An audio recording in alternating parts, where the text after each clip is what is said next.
Net Asapur. Net Asapur.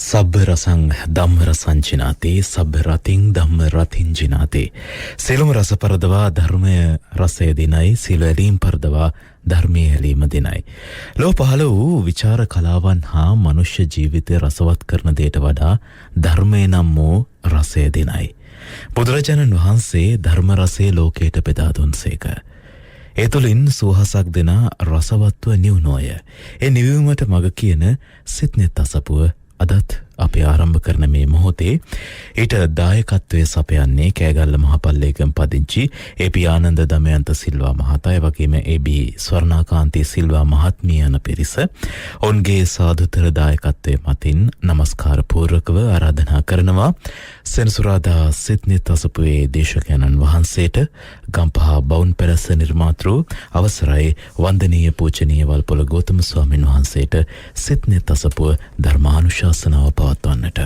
සාදු සාදු සාදු සමන්ත චක්කවාලේසු අත්‍රා ගච්ඡන්තු දේවතා සද්ධම්මං මුනි රාජස්ස සුනන්තු සග්ග මොක්ඛදං ධම්මස්සවන කාලෝ අයං බදන්තා ධම්මස්සවන කාලෝ අයං බදන්තා ධම්මස්සවන කාලෝ අයං බදන්තා නමෝ තස්ස භගවතෝ අරහතෝ සම්මා සම්බුද්දස්ස නමෝ තස්ස භගවතෝ අරහතෝ සම්මා සම්බුද්දස්ස නමෝ තස්ස භගවතෝ අරහතෝ සම්මා සම්බුද්දස්ස සාදු සාදු සාදු ගරුතර මහා සංඝරත්නයන් අවසරයි ශ්‍රද්ධාවන්ත පින්වත්නි අද කෑගල්ල මහපල්ලේගම පදිංචි ඒ.පී. ආනන්ද දමයන්තද සිල්වා ඒ.බී. රේණුකා ස්වර්ණකාන්තිද සිල්වා කියන පින්නතුන්ගේ පින්බර දායකත්වයෙන් ඊ타මත්ම මෙත්සිතින් ඒ හැම දිනාම මේ උතුම් ධර්මානුශාසනාවේ දායකත්වයත් දරානින් ඒ සත් ප්‍රාර්ථනාත් අරමුණු කරගෙන තියෙන පරිද්දෙන්ම හැම අරමුණක්ම සඵල වෙන්න මෙත්සිතින් සෙත් පතමින් ඔබ හැම දෙනාටමත් යහපත සැපත සැනසෙල්ල සුවපත් භාවයම අපි හදවතින්ම ආශිර්වාද කරනවා. අද පින්වත්නි අපි මේ ධර්මානුශාසනාව සිද්ධ කරන මොහොත වෙනකොට මේ රටේ සමස්ත ජනතාව අතරින් අපිට පේනවා පොදු මතයක් විදිහට මේ රටේ තියෙන පාලන තන්ත්‍රය වෙනස් විය යුතුයි කියලා බොහෝ දෙනාගේ ඉල්ලීමක් පවතිනවා. එතකොට තෝරා පත් කරගන්න මනාපය ප්‍රකාශ කරපු අය අතරින්ම මේ පාලන තන්ත්‍රය වෙනස් වෙන්න ඕනි කියලා කියද්දි අපිට පේනවා මිනිස්සුන්ගේ තියෙන හැඟීම් මිනිස්සුන්ගේ තියෙන වේදනා මිනිස්සුන්ගේ තියෙන ඒ අදහස් වලට බලය ලබාගත් කිසි කෙනෙක් කිසිම ආකාරයකින් සංවේදී වෙන්නේ නැති බව පේනවා. අපි ධර්මය ඔස්සේ බලමු පින්වත්නි ඇත්තටම ඇයි මේ සංවේදී නැත්තේ?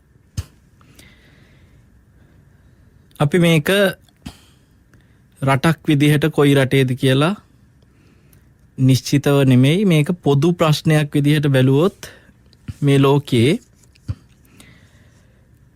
බුදුරජාණන් වහන්සේ වදාළේ කාමය කියන්නේ තෘප්තිමත් කරලා අවසන් වෙන්න බැරි දෙයක් කියලා. කාමයේ ස්වභාවය ඒකයි පින්වත්නි. එතකොට දැන් අපිට ඇතැම් රටවල් වල ඒ රටේ පොදු මහ ජනතාව පොදුවේ විරෝධයක් ප්‍රකාශ කරනවා නම් යම්කිසි රටක ඉන්න පාලකයන් දුර්වලයි කියලා ඒ රටේ ඉන්න දුර්වල පාලකයන් ගැන ඒ පාලනයේ අසාර්ථකකම පිළි අරගෙන රටේ පොදු ජනතාව නැගී සිටින්නත් කලින්ම මම අසාර්ථකයි මම ඉල්ලා අස්වෙනවා කියලා එහෙම ඉල්ලා අස්වෙන රාජ්‍ය නායකවරුත් අපි ඇතැම් රටවල් වල ආදර්ශ විදියට ඕන තරම් දැකලා තියෙනවා. මෑත ඉතිහාසෙත් ඕන තරම් හැම කියන්න පුළුවන් අගමැතිවරු ජනාධිපතිවරු හිටියා පින්වත්නි. පුදුම මහත්මා ගතිය. සමහරට පුංචි දෙයකින් තමන් අසාර්ථක වෙද්දී තමන් ෆේල් වෙද්දී මම මේ කාරණාවේදී අසමත් වුණා මම ඉල්ලා අස්වෙනවා කියලා සෝ කැමැත්තෙම ඉල්ලා අස්වෙනවා. එතකොට ඇතැම් රටවල් තියෙනවා ඒ පාලකයාගේ තියෙන දුර්වලකම දැකලා රටේ පොදු ජනතාව පොදු මතයක් විදිහට ඇවිල්ලා මනාප දුන්න කැමැත්තෙන් හිටපු ජනතාව පවා අප්‍රසාදයට ලක් වෙලා ඔයා ගෙදර යන්න කියලා ඉල්ලීම් කරද්දී ඒවට ඊටාම කරුණාවෙන් කන් දීලා සංවේදී වෙලා ඉල්ලා අස්වෙච්ච රාජ්‍ය නායකයෝ සහ නායිකාවොත් මේ ලෝකේ ඉන්නවා. රටක් විදියට පාරට බහැලා ඊටාම් සාමකාමී විදියට ගෙදර යන්න කියලා ඉල්ලීම් කරපු අවස්ථා ඔය දකුණු කොරියාව වගේ රටවල පවා තියෙනවා. එහෙම අර වැරදි තීරණ ගන්න රට අසාර්ථක වෙන විදිහේ පාලනයක් ගෙනියන එහෙම නැත්නම් දූෂිත වංචාවලින් පිරිච්ච රාජ්‍ය නායකයෝ සහ නායිකාවෝ ගෙදර යවන්න රටේ මිනිස්සුත් ඒ වගේ මැදිහත් වෙච්ච අවස්ථා තියෙනවා. ඔවුන් ඒ වෙදී අර කෙනෙකුට තියෙන පැපින්වත්නි ලැජ්ජාව කියලා දෙයක්. ඒක තියෙනවා නම් ලැජ්ජ බය කියන දෙක නැතුව ලෝකේ ඇත්තටම පැවැත්මක් නැහැ. ඕන පුද්ගලයෙකුට යම් තැනැත්තෙකුට ලැජ්ජාව සහ බය කියන දෙක තියෙන්න ඕනේ හැම දෙයකටම. ඕන අකුසලයක් කරන්න පුළුවන් ඕන පවිතු වැඩක් කරන්න පුළුවන් ලැජ්ජ බය කියන දෙක නැති වුණ ගමන්. ඉතින් ඒක නිසා අපි කල්පනා කරලා බැලුවොත් මිනිස්සු රටේ යම් රාජ්‍ය නායකයෙකුට අනේ ඔයා ගෙදර යන්න කියද්දි මුළු රටක් විදියට එකතු වෙලා ගෙදර යන්න කියද්දි සමහර විට එතන විරුද්ධවාදීන් නැති අනිවාර්යෙන් තමන්ට පක්ෂපාතී වෙච්ච අයත් ගෙදර යන්න කියනවා නම් විරුද්ධවාදීන් ගෙදර යන්න කියන එක ගැන කවර කතාවද කියන්නනේ තියෙන්නේ කොහොමත් කියනවනේ කවුරුත්. එතකොට ඔහු හිතනවා නම් එහෙම නැත්නම් ඇය හිතනවා නම් මේ විරුද්ධවාදීන්ගේ මතයක් විතරයි. අපිට ප්‍රියමනාපව හිටපු අපිට මනාපේ දුන්න අය අපිට කැමැත්තෙන් හිටපු අය එහෙම කිසි ප්‍රශ්නයක් නැහැ අපිත් එක්ක හැමදාම ඉන්නවා කියලා හිතනවා නම් කවදා හරි දවසක මේ රටේ නොවින්ද නින්දාවකට ලක් වෙලා තමයි උන්ට ගෙදර යන්න වෙන්නේ. ඒ නිසා ලැජ්ජ බය තියනවා නම් ඇත්තටම ගෞරවය රැකගෙන කෙනෙක් කල යුත්තේ රටක් විදිහට ඉල්ලීමක් කරද්දී අනේ ගෙදර යන්න කියලා ඉක්මනින් ඒ රටේ මහ ජනතාවගේ පොදු ජනතාවගේ පොදු මතයට කන් දෙන එක. ඕනම රටකට පොදු මතයක් කියලා එකක් තියෙනවා. යම් සාපේක්ෂව යම් සීමිත පිරිසකගේ මත නෙමෙයි පොදු මතේ. දැන් වෙලා තියෙන්නේ සීමිත පිරිසකගේ මතයට තමයි කන් දෙන්නේ පින්වත්නි. ඇත්තටම බැලුවොත් එහෙම මේ රටක අපි මේ වෙලාවේ කතා කරන එක්තරා රටක නායකයෙකුට ඒ නායකයාට යටත්ව ඉන්න දේශපාලන පක්ෂයට අදාළ හෝ ඒ മന്ത്രിවරු ඇමතිවරු පිරිසක් ඉන්නවා. අන්නේ කට්ටියයි ඒ කෙනා වෙනුවෙන් ඉන්න හාමුදුරුවරු ටිකක් ඉන්නවා. ඒ හාමුදුරුවරුත් ඔය අනම්මනම් වරප්‍රසාද ලබාගත්ත හාමුදුරුවරු අන්නේ හාමුදුරුවරු ටිකයි බොහොම සීමිත පිරිසක් විතරයි ඉන්නේ. මහ පිරිසක් නෑ. විශාල පිරිසක් මේ වෙලාවේ එහෙම අප්‍රසාදකින් ඉන්නවා. ඒතර මම කල්පනා කරේ ඇයි මේ මෙහෙම වෙන්න මොන විදියටද මනස බලපාන්නේ? මෙච්චර කියද්දි මෙහෙම ගේ ළඟට එකතු වෙලා යන්න කියද්දි ඇතම් රටක එහෙම රාජ්‍ය නායකයන්ට යන්න හිත දෙන්නේ නැත්තේ ඇත්තටම මොකක්ද හේතුව? ඒකට හේතුව තමයි පින්වත් වෙන කිසි දෙයක් නෙමෙයි. අපි කියනවානේ බලයට තියෙන කෑදරකම කියලා. බලයට තියෙන කෑදරකම කියන්නේ ඇත්තටම මොකද්ද? කාමය. වෙන කිසි දෙයක් නෙමෙයි කාමය. කාමය කියන්නේ හරීම අර බුදුරජාණන්සේගේ ලස්සන උපමා ටිකක් තියෙන මේ කාමයට ඉස්සෙල්ලාම අපි බලමුකෝ දේශපාලනය කියන්නේ කාමයේද නැද්ද කියලා. සංයුත්ත නිකායේ තියෙනවා හරි අපූර්ව සූත්‍රයක් බුදුරජාණන් වහන්සේට දේශපාලනය කරන්න එන්න කියලා මාරයා ආරාධනා කරපු සූත්‍රයක්. මේක ඇවිල්ලා රාජ්‍ය සූත්‍රය. සංයුත්ත නිකායේ එකේ තියෙන්නේ රාජ්‍ය සූත්‍රය. ඒ සිද්ධිය මෙහෙමයි වෙන්නේ. බුදුරජාණන් වහන්සේට හිතෙනවා මේ දේශපාලනය කරද්දී ධාර්මිකව පුළුවන් මේව කරගෙන යන්න. මොකටද නිකන් අපි ආයුධ සටන් කරන්නේ? එහෙම හිතනකොට මාරයා ඒ සිතුවිල්ල දැක්කා. මාරයා හැමතිස්සෙම අවධානයෙන් ඉන්නේ බුදුරජාණන් වහන්සේ ගැන. සිතුවිල්ල දැකලා මාරයා ඇවිල්ලා බුදුරජාණන් වහන්සේට කියා සිටිනවා ස්වාමීනි, එයා වෙස්වලන් ආවේ. වෙස්වලාගෙන ඇවිල්ලා කියනවා ස්වාමීනි, අනේ ඔබ වහන්සේ තමයි මේ ලෝකේ ධාර්මික රාජ්‍යයක් ගොඩනගන්න ඉන්න එකම සුදුස්සා. ඔබ වහන්සේ වගේ සුදුස්සෙක් තව මේ ලෝකේ කොහෙවත් නැහැ.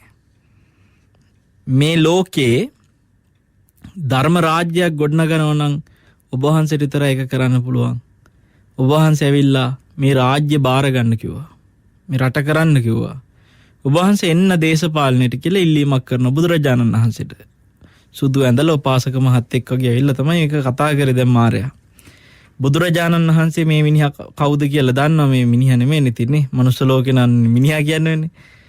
එතකොට මාරයා ගැන අඳුරගත්ත බුදුරජාණන් වහන්සේ මුලින්ම අඳුරගත්ත බවක් ප්‍රකාශ නොකර අහනවා, ඔබ කොහොමද එහෙම මම එකට සුදුස්සෙක් කියලා කියන්නේ?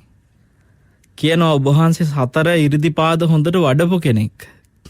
සතර ඉරිදිපාද වඩපු කෙනෙක්ට කරන්න බැරි දෙයක් නැහැ. නිසා රටක් ධාර්මිකව පාලනය කරන්න පුළුවන් වෙන්නේ හොඳට සතර ඉරිදිපාද වඩපු කෙනෙකුට කියනවා. ඒ කතාව බොරුවක් නෙමෙයි, ඒක ඇත්ත. මාරයා වුණත් යමක් කමක් දැනන් ඉඳලා තියනවා කියලා හිතෙනවා ඒ කතාවත් එක්ක. එතකොට පින්වත්නි, බුදුරජාණන් වහන්සේ මාරයාට කියනවා, මාරය ඔබ ඔහොම තියා කොහොම කිව්වත්, දැන් මාරය කියලා අමතනකොටම මම උන්නහේව අඳුරගත්තා කියන එක නේ කියන්නේ. මාරය ඔබ ඔහොම තියා කොහොම කිව්වත් අත්හැරපු ඒ කාමයේ නැවත මට අවශ්‍ය නැහැ. මාරය අපි මේ ලෝකේ රත්තරන් වැස්සත් තථාගතයන් වහන්සේලා කාමයට හසු කරවන්න බෑ කියනවා. දැන් මාරයට ඕනුනේ බුදුරජාණන් වහන්සේව කොහොම හරි කරලා මේ කාමයට අල්ලන්න. දේශපාලනයට අරගෙන එන්න බුදුරජාණන් වහන්සේව. බුදුරජාණන් වහන්සේ ඒකට අහු වෙන්න සූදානම් වුණේ නැහැ පින්වත්නි. පබ්බතස්ස ස්වන්නස්ස ජාත රූපස්ස කේවලෝ ද්විත්තාව නාලමේකස්ස ඉති විද්වා සමංචරේ. ඔය තමයි බුදුරජාණන් වහන්සේ මාරයට දුන්න අවවාද. ඒක ලස්සන ගාථාවක්. පින්වත්නි, මේ ලෝකේ රත්තරන් වැස්සත් මිනිසෙකුට මහා රන්රිදී මුතුමැණික් පිරිච්ච කන්දක් හම්බුණත් කවදාකවත් ඒ මිනිස්සේ සෑහීමටපත් වෙන්නේ නැහැ. එතකොට බුදුරජාණන් වහන්සේලා ඒවේ ආදීනව දැකලා, ඒකේ දුක දැකලා උන්වහන්සේ ඒකින් නික්මුණා නම් උන්වහන්සේව ආපහු ඒකට ඇදලා ගන්න බෑ මාරය කියලා මාරයට කියනකොට මාරය එතනින් නොපෙනී යනවා පින්වත්නි. දැන් අපිට එකෙන් තේරෙනවා දේශපාලනය තුල තියෙන තනිකර කාමය කියන එක තමයි බුදුරජාණන් වහන්සේ ඒ ප්‍රකාශනුත් කරන්නේ. කාමය කියන්නේ හැම වෙලාවෙම දුකක්. කාමයේ තියෙන දුක කාමයට බැහැගත්ත මිනිසයාට තේරෙන්නේ නැහැ. ඒක අපේ රටේ ඉන්න මේ දේශපාලකයන්ට තේරෙන්නේත් නැහැ. ඒ නිසානේ තාත්තා ඒ කාමයේ දුක විඳලා අන්තිමට පුතාටත් ඒ දුක පවරන්නේ. දැන් රටේ මිනිස්සු සමහරලාවට දැන් මතයක් විදිහට කියනවා දේශපාලනය කරන මිනිහ පරම්පරා පිටින් දේශපාලනයෙන් දිගටම ජීවත් වෙනවා එකකින් බේරෙන්නේ නැහැ එකකින් ගැලවෙන්නේ නැහැ කියලා. ඇත්තටම පෞල් පිටින් දේශපාලනය කරන්නේ මේ කාමයේ තියෙන ආස්වාදයත් එක්ක කාමයට එක්ක තියෙන බල තණ්හාවට අහු වුණාට පස්සේ පින්වත්නි ඒක දුකක් ඒක අතහරින්න කැමති නැහැ. අර කාමයට බුදුරජාණන් වදාළ ලස්සන උපමා ටිකක් තියෙනවා. අට්ටිකංකලූපමා කාමා වුත්තා මයා බහුදුක්ඛා බහූපායාසා මංසපේසූපමා කාමා වුත්තා මයා බහුදුක්ඛා බහූපායාසා තිනුක්කූපමා කාමා වුත්තා මයා බහුදුක්ඛා බහූපායාසා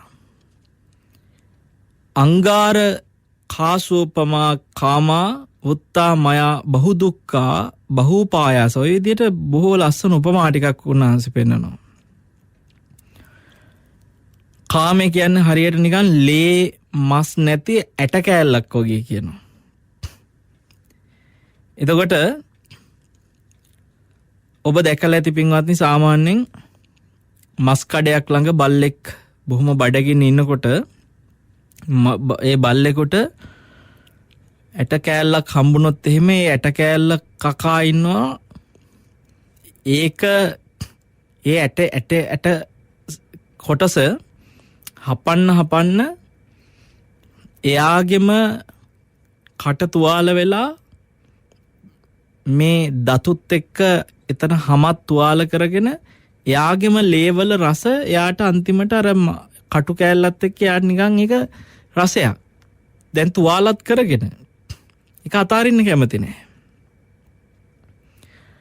එදර මංසපේසූපමා කාමා මේ කාමේ හරියට නිකන් මස් කුට්ටියක් වගේ. ඔය කුස්සෙකුට මොකෙක් හරි සතෙක්ට පින්වත්නි මස් කුට්ටියක් හම්බුනාට පස්සේ ඔබ හොඳට හිතන්න එහෙම කුරුල්ලෙක් මොකෙක් හරි මස් කන කුරුල්ලෙකුට මස් කුට්ටියක් හම්බුනාට පස්සේ ඌ ඒක අරගෙන ආකාශයේ යනකොට ඒකට වට වෙනවා තව විශාල කුරුල්ල ගොඩාක්. අර කුරුල්ලව වට කරගන්නවා. වට කරගෙන අන්තිමට අර මස් කුට්ටිය අතාරින්න නැතුව ඉන්න එක නිසාම වට කරගත්ත කුරුල්ලෝ ටික නිසා මස් කුට්ටිය අල්ලන් ඉන්න කුරුල්ලා විනාශ වෙනවා. දැන් අපි කියමු ජනාධිපතිකම කියන්නේත් මස් කුට්ටියක් වගේ තමයි. ඒතකොට දැන් මස් කුට්ටිය අල්ලගත්ත මිනිසයා මේක අතාරින්න කැමති නැහැ.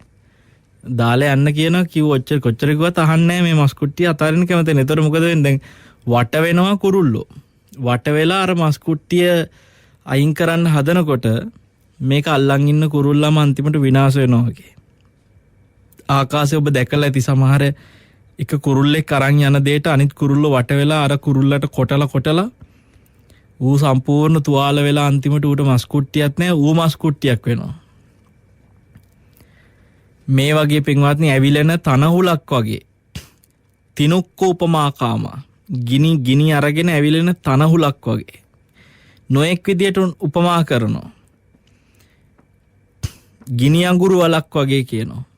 අංගාරකාසූපමා කාමා මේ හැම එකකින්ම කියන්නේ මොකද්ද? මේක දුකක්. කාමය කියන්නේ තනිකර දුකක්. ඒත් ඇයි දුකක් නම් ඔච්චර කැමති? ඒක තමයි කතාව. දුකකට කාමයේ තියෙන දුක හැමතිස්සෙම සැපක් විදිහට දැනෙනවා. මේ දුක කියන එක ඇත්තරම කම්සැප හොයන එක ඇතුලේ තියෙන සතුට ඇතුලේ තියෙන්නේ දුකක්. නමුත් ඒ දුකම සතුටක් කරගෙන තියෙනවා. අපි ජීවිතේ ඔය ඇහෙන ගීත දිහා බැලුවොත් එහෙම වැඩිපුර තියෙන විරහ ගීත. ඒ කියන්නේ දුක ගැනමයි කතා කරන්නේ. ගොඩාක් සින්දුවල මිනිස්සු රස විඳිනවා කියලා බලද්දි දුක ගැන කියෝ ඉන්න එක තමයි මේ රස විඳලා තියෙන්නේ. චිත්‍රපටයක් ගත්තොත් එහෙම බහුතරයක් චිත්‍රපටිවල බය ඇති කරලා, පීඩනය ඇති කරලා, තරහ ඇති කරලා සෑහෙන ප්‍රශ්න වෙලා බාධා ගොඩාක් තියෙන තරමටනේ ඒක හරි ෂෝක් කියන්නේ. ඒ කියන්නේ සතුට තියෙන්නේ දුක පිරිච්ච තරමට. අන්න ඒ ප්‍රශ්නය නිසා මේ හිතේ ස්වභාවය තමයි හැමතිස්සෙම පින්වත්නි සතුට කියන එක හොයන්නේ හැම වෙලාවෙම දුක් ගොන්නක් අස්සෙන්. දුක් ගොඩාක් අස්සෙන්. ඕකට තියෙන අර මාගන්ධිය සූත්‍රයේ තියෙන හොඳම උපමාව තමයි කුෂ්ඨ රෝගයක් හැදිච්ච මිනිස්සෙක් කුෂ්ඨේ කහ කහ ඉන්නා වගේ වැඩක් කියනවා. කාමයට වසඟ වෙච්ච මිනිස්සයා හරියට කුෂ්ඨ රෝගයේ කහ කහ ඒ කහන සැපේ විඳිනවා වගේ කියනවා. දේශපාලනය කියන්නේ තනිකර කුෂ්ඨයක්. ඒ කුෂ්ඨේ කහන්න ගත්ත මිනිහා කියන්නේ වැඩිපුරම කුෂ්ඨේ අමාරුව හැදිච්ච අය තමයි පවුල් පිටින් ගෙනල්ලා දාගෙන ඉන්නේ. ලොකු කුෂ්ඨකාරයෝ ටිකක් රටම ගඳ ගහනවා. හැබැයි ඒ කහ ඉන්නවා ඒ කැහිල්ල නවත්තන්න කැමතිම නැහැ. ඒකෙන් සැපයි ඒගොල්ලන්ට. කහන්න සැපයි. හැබැයි ඉතින් තුවාලේ වැඩි වෙනව ඉවරයක් නැහැ. බොහොම ගෞරවයෙන් සමහර අයට ගෙදර යන්න තියෙන අවස්ථාවක් නැති කරගෙන තියෙනවා. අර කුෂ්ඨේ කහ ඉන්න ඒකට කැමති හින්දා. දැන් අර තුවාලේ වැඩි කරගෙන දැන් ඉතින් කහන එකත් වැඩි කරන්න වෙනවා. වැඩි වෙන කහන එකත් වැඩි වෙනවනේ. ඉවරයක් නැතුව එතකොට කහ ඉන්නවා. තුවාලෙත් වැඩි වෙවි යනවා. ප්‍රශ්න ඉවරෙකුත් නැහැ. ගඳ ගහන ඉවරෙකුත් නැහැ. එතකොට පින්වත්නි බුදුවරු කියන්නේ ඇත්තරම දැන් අපේ බුදුරජාණන් වහන්සේ ගත්ත දේශපාලන පවුලකින් න්යාවේ. උන්වහන්සේ ගිහි ගෙදර රාජකීය පවුලක රජකම් ලබන්න තියෙන සුදුස්සෙක්ව ඉඳලා අතහැරලා දාලා ආපු කෙනෙක්. යුව රජෙක්. එතකොට දේශපාලන පවුලකින් ආපු උන්වහන්සේට කාමයන්ගේ ගොහුරක ඉඳලා ඒකේ ඇලි ගැලි සියලු සැප සම්පත් තිබිලා අතහැරලා දාලා ආපු උත්තමයා දකින උන්වහන්සේත් කුෂ්ඨේ කහ ඉඳලා තියෙන කාලයක්. උන්වහන්සේ කියනවා මම දැන් කුෂ්ඨේ සනීප කරගත්ත කෙනෙක්. උන්වහන්සේ සම්බුද්ධත්වයට පත් වුණාට පස්සේ උන්වහන්සේ කුෂ්ඨේ සනීප කරගෙන ඉවරයි. දැන් මේ කුෂ්ඨය සනීප කරගත්ත උන්වහන්සේට කවුරු කොහොම කොයි විදිහට ඇවිල්ලා අනේ ඉස්සර වගේ කහලා ආයි සැප වෙඳින්නකෝ. දැන් අර මාරයා කිව්වේ එහෙම කතාවක්නේ. කුෂ්ඨේ සනීප වෙච්ච බුදුරජාණන් වහන්සේට මාරයා නිකන් ඇවිල්ලා මේ පොඩ්ඩක් කුෂ්ඨේ කහමුකෝ ආයි කියලා නිකන් යෝජනාවක් කරා වගේ වැඩක් නේ ඒක. ඒක කුෂ්ඨයක් සනීප වෙච්ච මිනිසෙක් පින්වත්නි කවදාවත් ආපහු කහන්න ආස හිතෙයිද කියලා ඔබ කියන්නකෝ. කුෂ්ඨේ කහ ඉන්න හිතෙයිද කුෂ්ඨේ සනීප වෙච්ච මිනිසයාට? ඔය කුෂ්ඨයකට රස්නේ ටිකක් ලං වෙනකොට හරි සැපයි. හොඳට බලන්න හිතලා පුදුම සැපයක් තියෙනවා ඒ රස්නෙන් තවනවා නම්. හැබැයි කුෂ්ඨේ සනීප වුණාට පස්සේ අපි හිතමු කුෂ්ඨේ හැදිච්ච කකුලක් එහෙම නැත්නම් කුෂ්ඨේ හැදිච්ච අත කියලා. ඒ අතට හරි කකුලට හරි කොහෙට හරි සනීප වුණාට පස්සේ රස්නේ ලං වෙනකොට ඒ රස්නේ සැපක් නෙමෙයි දුකක්නේ. නමුත් අර කුෂ්ඨේ හැදිච්ච වෙලාවට ඒක සැපක්. ඒ කියන්නේ දුකම සැපක් විදිහට තේරෙනවා. දැන් ඔබ මන් දන්නේ මට නම් මෙහෙම නිନ୍ଦා අපහාස කරනවා නම් අනේ මොකටද ජීවත් වෙලා කියලා අපිට නම් හිතෙන්නේ. අර එක්තරා රටක ජනාධිපති කෙනෙකුට අයින් වෙලා යන්න කියලා ඒ ජනාධිපතිගේ ගේ ළඟට ගිහිල්ලා මිනිස්සු බෝඩ් එල්ලගෙන ඉන්නවා. ඒකේ එක බෝඩ් එකක අපි දැක්කා මේ මොලේ අමාරුවක් හැදිලා මම මේකට ආවේ කියලා හිතලා රටට ප්‍රකාශ කරලා හරි යන්නකෝ ගෙදර කියලා බෝඩ් එකක් ඉල්ලන් ඉන්නවා. එතකොට මොලේ අමාරුවක් කියලා අයින් වෙන්න කියලා. ඒ වගේ නිନ୍ଦා අපහාස කරද්දී අනේ ඉතින් දැන් ඉන්නේ මෙහෙමනේ. ඔය හැමෝම එන්නේ ඔබ වෙනුවෙන් මං එන්නේ. ඔබ වෙනුවෙන් මාව තෝරපත් කරගන්න මං ඔබට සේවය කරනවා. මේ මිනිස්සුන්ට සේවය කරන්න මං එන්නේ කියාගෙන එන අය ඉතින් මිනිස්සු යන්න කියනකොට යන්නත් පුළුවන් වෙන්න ඕනේ. එච්චරටම ලැජ්ජාවක් නැතුව මේ තරම් නිନ୍ଦා අපහාස කරද්දී දන්නේ කොහොම නිින්ද යනවද කියලා මේ මිනිස්සුන්ට. ගෙවල් වල නිදාගන්නේ කොහොමද කියලා හිතෙන්නේ නැහැ. ඇත්තටම නිින්දයක් නැතුව ඇති පින්වත්. මොනවා වෙයිද දන්නේ. හරි බයෙන් ඉන්නේ. දැන් අපිට ආරංචි එක්තරා රටක නායකයෙක් තමන්ගේ ආරක්ෂක සෙබළු අඩු කරලා දැම්මා බලයට ආපු ගමන්. හැබැයි දැන් ආපහු වැඩි කරගෙන. ඇයි? බයයි. දැන් මේ වෙනකොට මේ රටේ ඉන්න දේශපාලකයෝ බහුතරයකට ප්‍රසිද්ධ ස්ථානවලට යන්නත් බයයි. මොන වෙනවද කියලා ඒගොල්ලන්ට හිතා ගන්න බෑ. එතකොට මොකද වෙන්නේ? අහිංසක මිනිස්සුන්ගේ බද්දු සල්ලි වලින් තව තවත් ආරක්ෂාව තර කරගන්න එක කරන්නේ. එතකොට පින්වත්නි, ලැජ්ජාවක් සහ බයක් තියෙනවා නම් මේ මෙච්චර දුක් විඳින්න මොකටද නිදා ගන්නවත් නැතුව? එච්චරටම සැපයි දෝක. මේ තරම් රටක් එකතු වෙලා ලෝකයක් ඉදිරියේ නිඳා කරද්දී ඒවා ලෝකයේ අනිත් රටවලුලත් ප්‍රවෘත්තිවල පෙන්නද්දී හයියෝ විලි ලැජ්ජයිනේ ගෙදර යන්න කියලා කියද්දිත් ඉල්ලාස් වෙන්න කොන්දක් නැතුව එහෙම තාමත් ඉන්නවා කියන්නේ මේ කාමයේ ඒ තරම් සැපයිද? මේ මස් කට්ට එච්චර සැපයිද? මේ ඇවිලෙන මේ කොළ ටික තාම මෙච්චර සැපද? මේ මස් කුට්ටිය අතාරින්න බැරි තරම්ම මේ කුරුල්ලට මෙච්චර කොටද්දිත් මේ මස් කුට්ටිය අල්ලන් ඉන්නේ මේක මෙච්චර සැපයිද? කාමයේ තියෙන මේ ආස්වාදය කුෂ්ඨයක් වගේ තියෙන මේ කහන කුණු දේශපාලනයේ නැමැති කුෂ්ඨ කහ ඉන්න මේ තරම් ඒ කැසිල්ල සැපයිද? සැප නැත්තම් ඉතින් પરම්පරා පිටින් ඔකට එන්නේ නැහනේ. එතකොට පින්වත්නි, ලෝකේ සමහරලාවට සක්විති රජෙක් වෙලා ද්වීප 4ටම අධිපති වෙලා කාමය ලබා ගත්තත් අර මන්දාතු කියලා රජෙක් ඉඳලා තියෙනවා කාමභෝගීන්ගෙන් අග්‍රම කෙනා විදිහට 4 ද්වීපයටම අධිපති වෙලා තියෙනවා මන්දාතු රජුරෝ. හැබැයි මන්දාතු රජුරෝ මැරෙන්නේ කාමයෙන් තෘප්තිමත් වෙන්නේ නැතුව, ආසාව සම්පූර්ණ වෙන්නේ නැතුව, මුළු ලෝකෙම රජකම අරගෙන ලෝකෙම නායකත්වය අරගෙන කිසිම සංසිඳිච්ච ආසාවක් නැතුව තමයි දුකසේ මැරෙන්නේ. මන්දාතු රජුරෝ ගැන කියනවා සුවාසු දහසක් අවුරුදු කුමාර ක්‍රීඩා විදියට ඉඳලා තියෙනවා. ඒ කියන්නේ කුමාරයෙක් විදියට. සුවාසු දහසක් අවුරුදු ඉඳලා තියෙනවා යුවරජෙක් විදියට. සුවාසු දහසක් අවුරුදු ඉඳලා තියෙනවා චක්‍රවර්ති රජෙක් විදියට. මේ ලෝකෙ එච්චර රජකම් කරලා ඊට පස්සේ පින්වත්නි,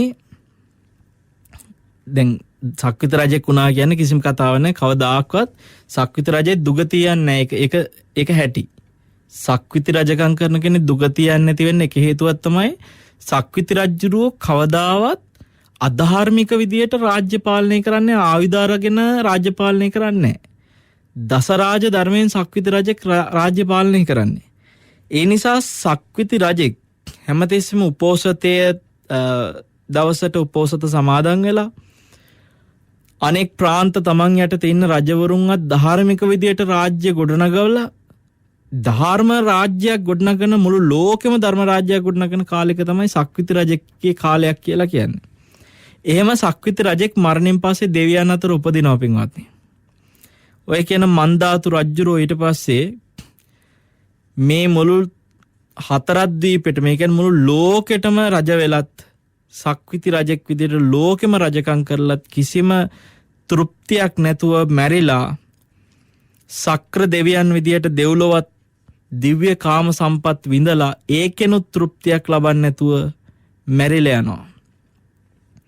සාමාන්‍යයෙන් එහෙම මැරිච්චා ඊට පස්සේ දුගතියටම යනවා. මොකද හේතුව මේ දිව්‍ය සැපටත් වසඟ වෙලා එතනත් තෘප්තියක් නැහැ. එතනින් ඊට පස්සේ දුගතිය. ඇයි කිසිම සුගතියක් වෙනුවෙන් අවශ්‍ය මේ සක්විති රජ්‍යයේ ස්වාභාවික ධර්ම රාජ්‍යයක් ගොඩනගන්න අවශ්‍ය කරන ඒ ගුණධර්ම ටික ඕනම සක්විති රජෙක්ට පොදු ධර්මතා. සක්විති රජෙක් වෙන්නේ ලේසියෙන් නෙමෙයි. ඔබ දන්නවා බුදු කෙනෙකුගේ බුදු සිරුරේ තියෙන සියලු ඒ පුරුෂ ලක්ෂණ 32කින් එකක්වත් අඩුවක් නැතුව 32ක්ම තියෙනවානේ සක්විති රජුරවන්ට.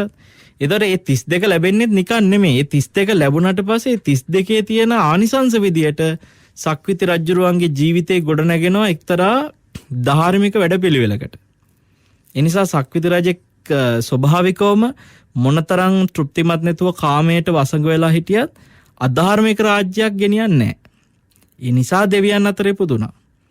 නමුත් මන්දාතු රජුරවන්ට තිබ්බ chance එක නෑ පින්වත්නි. මේ දැන් ඉන්න දේශපාලකයන්ට ඔය යන හැමෝම උපදින්නේ නිරේ. ඉතින් අනේ මේ අවුරුදු කීපයකට මෙතන මේ ඉන්න ටිකෙත් මිනිසුන්ගෙන් නින්දා අපහාස ලබලා මිනිසුන්ට තිත්ත වෙලා ගෙදර යන්න කියලා ඕවා හීනෙනුත් පේන තරම් නින්දා අපහාස ලබලා මේ ටික කොහොම හරි සල්ලි කන්දක් ගොඩ ගහගත්තා කියලා මැරුණට පස්සේ පෙට්ටියට අන්දන ඇඳුමේ සාක්කු නෑනේ.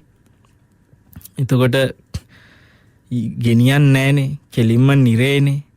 ඇයි මේ මෙච්චර දුක් විඳින්නේ? ඒක ටිකක් තේරුම් ගන්න ඕනේ.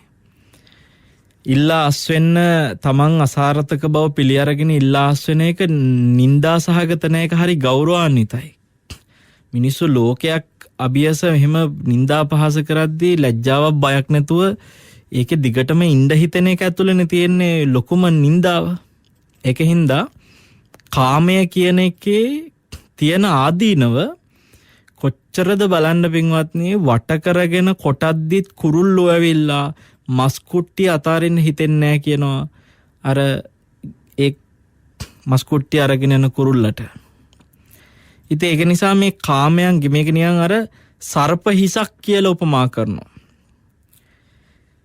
මේක හරි භයානකයි කියලා කියනවා. ඒ භයානකකම තේරෙන්නේ නැහැ මහා ගිනි දැල් ඇවිලෙන දෙයක් වගේ කියලා තේරෙන්නේ නැහැ. ඒ නිසා අර තියෙන කුෂ්ඨ කහ ඉන්න සැපේට ඒ තරම් ඇලුම් කරනවා. අපිට අර මතක් වෙනවා පින්වත්නි මේ දේශපාලකයන්ට රැට නිදා ගන්නවත් ගියත් නිදි හරියට නිින්දක් නැතුව තමන්ට තියෙන නින්දා පහස මේ හැමදේම සිහි වෙවි කොයිතරම් බයකින් පීඩනයකින් ඇද්ද කියලා හිතෙනවා. අර බද්දිය හාමුදුරුවන්ගේ සිද්ධිය මතක් වෙද්දී. ඒ කියන්නේ ඒ බද්දිය රජතුමා රජෙක්නේ. ගිහි කාලේ හොඳට රජකම් කරපු ධාර්මිකව හැබැයි හොඳට රජකම් කරපු රජෙක්. මිනිස්සු ප්‍රේමනාපයි. මේවා මෙහෙම මේ අපි දන්න කියන සමහර රටවල වල දේශපාලකයෝ නින්දා අපහාස ලබනවා වගේ බැනුම් අහන් හිටපු කෙනෙක් නෙමෙයි බද්දි රජුරෝ කියන්නේ. හොඳට නින්දා අපහාස ලබලත් මේකෙන් යන්න හිතක් නැති වුණාට අර රජුරෝ හොඳට ප්‍රශංසා ලබලා ඉඳලා හොඳට සැප විඳලා ඉඳලා රජෙක් විදියට ඉඳලා මහාන වෙන්න හිතක් එනවා. බද්දි රජුරෝ මහාන වුණා. බද්දි හාමුදුරුවෝ කියලා කැලේ භාවනා කරගෙන ඉන්නවා. හරි සැපයි. එහෙම සැපට ඉන්නකොට රජුරවන්ට එදා ඒ රාජකීය විදියට විඳපු රජෙක්ට ලැබිච්ච රාජකීය සැප සම්පත් කොච්චර භුක්ති විඳත් ඒ රාජකීය රජ සම්පත් මේ බද්දි හාමුදුරුවන්ට ඒ විදියට නොලැබුණාට ස්වාමින් වහන්සේ විඳින්නේ අද තමයි සැබෑම සැපේ කියලා උන්වහන්සේට හිතෙන්න ගත්තා. ඒ හිතෙන්න ගත්තේ මොනවා හේතු නිසාද? ඒ හේතු ටික උන්වහන්සේ බුදුරජාණන් වහන්සේ ළඟ කියන්න හේතුවක් හැදෙනවා. බද්දි හාමුදුරුව අර ගහක් යටකට වෙලා කොහේ හරි වාඩිලා ඉන්නකොට හප්පා සැප කියන ඉන්නවා කියන්නේ. මොකද්ද මේ හප්පා සැප කියන්නේ කියලා අහනවා. ස්වාමීන් වහන්සේලාට ප්‍රශ්නයක් වුණා. උන්වහන්සේලා හිතුවේ රජකම් මතක් වෙලා හප්පා සැප ඇති කියලා. ඕක පාලියෙන් අහෝ සුඛං. එතකොට බුදුරජාණන් වහන්සේට ගිහිල්ලා කිව්වා අන්න ස්වාමීනි බද්දි හාමුදුරුවෝ කොහේ ගිහිල්ලා ගහක් යට භාවනා කරන් හිටියත් හප්පා සැප ඉන්නේ කිව්වා. එන්න කියන්නේ කො බද්දියට. මොකද බද්දිය රජකම් මතක් කළාද කියලා ඇහුවා.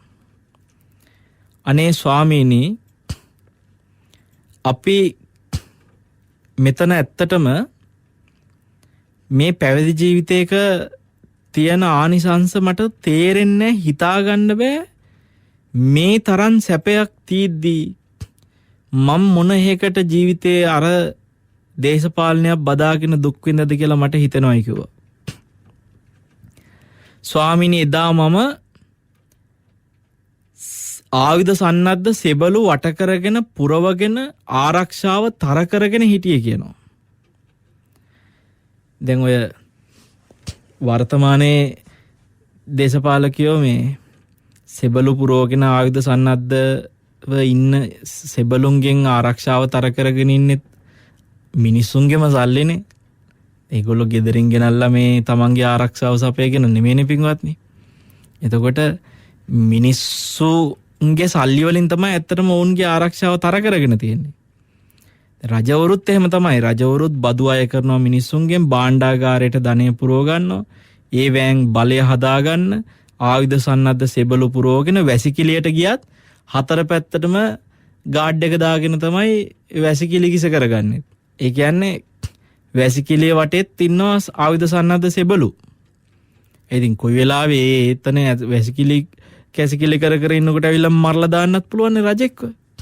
නිදා ගන්න ගියත් යහන් ගබඩාවල වට කරලා ඉන්නවා සෙබළු. ඒතර මේ හාමුදුරුවෝ කියනවා ස්වාමීනි කොතෙන්ට ගියත් සෙබළුන්ගෙන් ආරක්ෂාව ලබාගෙන මම හිටියේ ආයුධත් එක්කම සෙබළු තියාගෙන. එහෙම ඉඳලත් අනේ ස්වාමීනි නිින්ද යන්නේ නැහැ.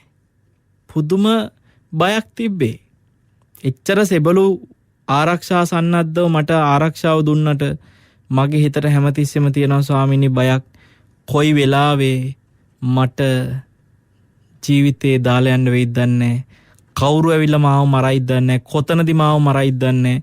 මේ රාජ්‍ය පැහැර ගන්න මොන රජෙක් ඇවිල්ලා කොතනදි කොයි විදිහට මාව මරලා මේ රාජ්‍ය දැහැගනීද කියලා පුදුම බයකින් මං ජීවත් වුණේ කියන ඒ කාලේ. ස්වාමීනි එදා ඒ බයෙන් හිටපු මමම අනේ අද ස්වාමීනි මේ ගහක් යටකට වෙලා කිසිම ආයුධයක් නැහැ, කිසිම සෙබලෙක් නැහැ. මාව රකින්න කියලා අඩුතරම හාමුදුරුවරුන්වත් මං ගාඩ් එකට තියාගෙන නැහැ.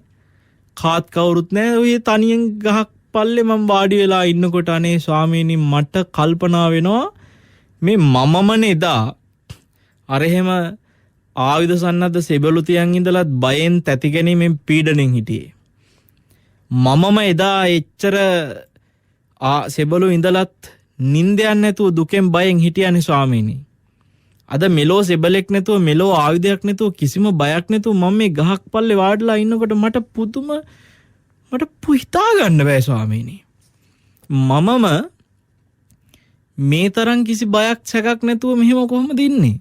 හැබැයි සැපේ මෙතනනේ තියෙන්නේ කියලා. ඒක අරක අතහැර ගන්න බැරි වුණාට පස්සේ එතනදී එනවා ඒ අර තියෙන කාමයේ එක්ක බයෙන් තැති ගැනීමෙන් පීඩණෙන් කොච්චර හිටියද ඒක හරිය අර කුෂ්ඨේ කහන සැපේම තමයි. දැන් බද්ධහාඳුරන්ට වෙලා තියෙන උන්වහන්සේ කුෂ්ඨේ කහන සැපය ඒ කැසීමේ සැපය කියන එක අතහැරියා. කුෂ්ඨ සනීප වුණා. අද තේරෙනවා මෙලෝ කැසිල්ලක් ඕනේ මේ හොඳට අගේට ඉන්න ඕනේ කියලා. අපිට අද තේරෙන්නේ ඔය විදියටම බැලුවට පස්සේ සාමාන්‍යයෙන් පින්වත්නි හොඳ ධාර්මික රජෙකුට පිළිවෙලකට ධර්ම රාජ්‍යයක් ගොඩනගාගෙන ඉන්න ධාර්මික රජෙකුට මිනිස්සු ආදරෙයිනේ. අමුතුවෙන් ආරක්ෂාව ඕනේ නැහැ. ඇතැම් රටවල් වල ඔහොම ආරක්ෂකයෝ පුරවගෙන යන්නේ නැහැ. ඔය තනියෙන් යනවා. සමහරට මේ ෆුඩ් සයිකල් එකෙත් යනවා. කිසි ප්‍රශ්නයක් නැහැ. කවුරුත් එහෙම මේ මරන්න කොටන්න එන්නේ නැහැ. කවුරුත් කියන්නේ ඒ නායකයා ඒ රටට ආදරෙන් ඒ රට ගැන හැඟීමෙන් කටයුතු කරනවා. මේ දේශනය කරන මමත් කැමතියි මේ රටට ආදරය කරන නායකයෙක් ඉන්නවනම්. මන් දන්නවා ඔබත් කැමතියි. අපි හැම කෙනාගේම බලාපොරොත්තු එක. හැබැයි ඒ ආදරේ නැති මිනිහෙක් ඉන්නවනම් ඒ මිනිස්සයා ගැන කාට හරි යම් පැහැදීමක් තිබ්බනම් රටට ආදරය කරන මිනිස්සෙක් කියලා ඒ පැහැදීම අද වෙනකොට ඔප්පු වෙනවා නම් නෑ මේ මිනිහා ළඟ කියලා තවදුරටත් කවුරුවත් එහෙම ඉන්නේ නෑ පින්වත්නි. මේ රටේ මිනිස්සු කවුරුත් එහෙම මෝඩ නෑ. මිනිස්සු හැමෝම ආදරෙයි මේ රටට ආදරය කරන නායකයෙක්.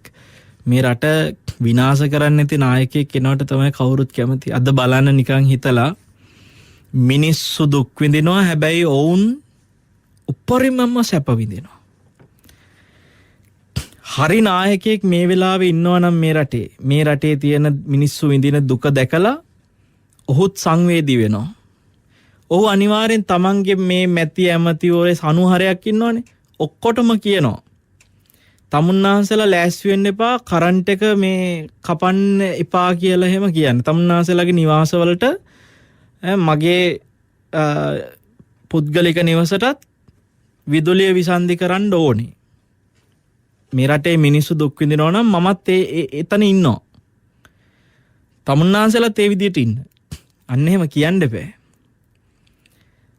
මේ රටේ මිනිස්සු මේ වෙලාවේ අමාරුවෙන් ජීවත් වෙනවා නම් අපිත් ඒකට හැඩ ගැහෙන්න ඕනේ. ඔය තමුන්නාන්සලා පාවිච්චි කරන විශාල ඉන්ධන ප්‍රමාණයක් වැය වෙන වාහන අයින් කරලා පොඩි වාහනයක යන්න පුරුදු වෙන්න දැන්. මේ රටේ එහෙමයි වෙන්නේ දැන් කියලා තමන්ගේ ඉන්න අර අනිත් දේශපාලන සනුහරයටම කියන්න පුළුවන් කොන්දක් තියෙන නායකයෙක් ඉන්න ඕනේ පින්වත්නි. මෙච්චර දුක් විඳින රටක මිනිස්සු ගැන සංවේදී හැඟීමක් තියෙනවා නම් ඒකට හොඳම ආදර්ශය අර යුක්‍රේනයේ ජනාධිපතිතුමා.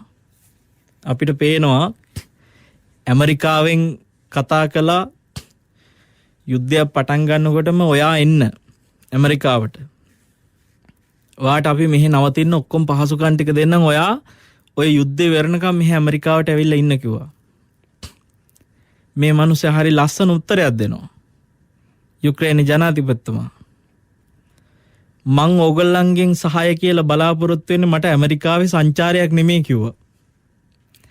මේ ඇවිල්ලා ආරක්ෂා වෙලා ඉන්න කියලා කියන්නේ. මට ඇමරිකන් සංචාරයක් ඕනේ නැහැ කිව්වා.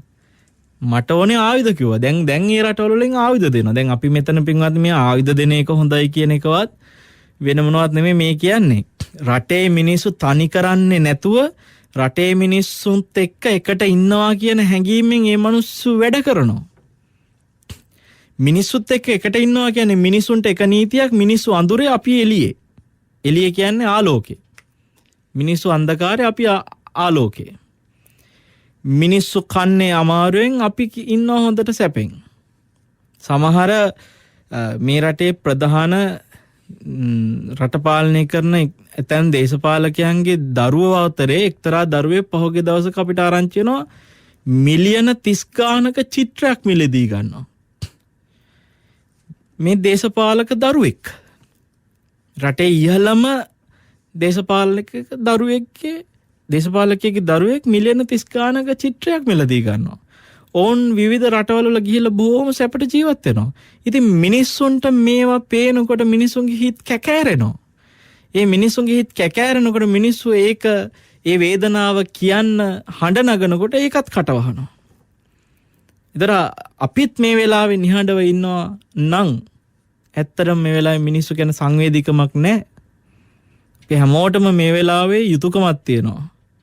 ලැජ්ජා නැති පාලකයාගේ තියෙන කාමයට තියෙන වසඟ වෙච්ච අර මස්කට්ට ලොලෝ ඉන්න ඒ තියෙන තෘප්තියක් වෙන්නේ නැතුව තවදුරටත් දාලා යන්න ලැජ්ජාවක් නැතුව මේ ඉන්න එක ගැන අපෙත් කලකිරීම අපිත් ප්‍රකාශ කළ යුතුයි. මේ කාමයට මේ තරම් වසඟ වෙනවා කියන්නේ පින්වත්නි නිරේම තමයි. ආයි කිසිම කතාවක් නැහැ.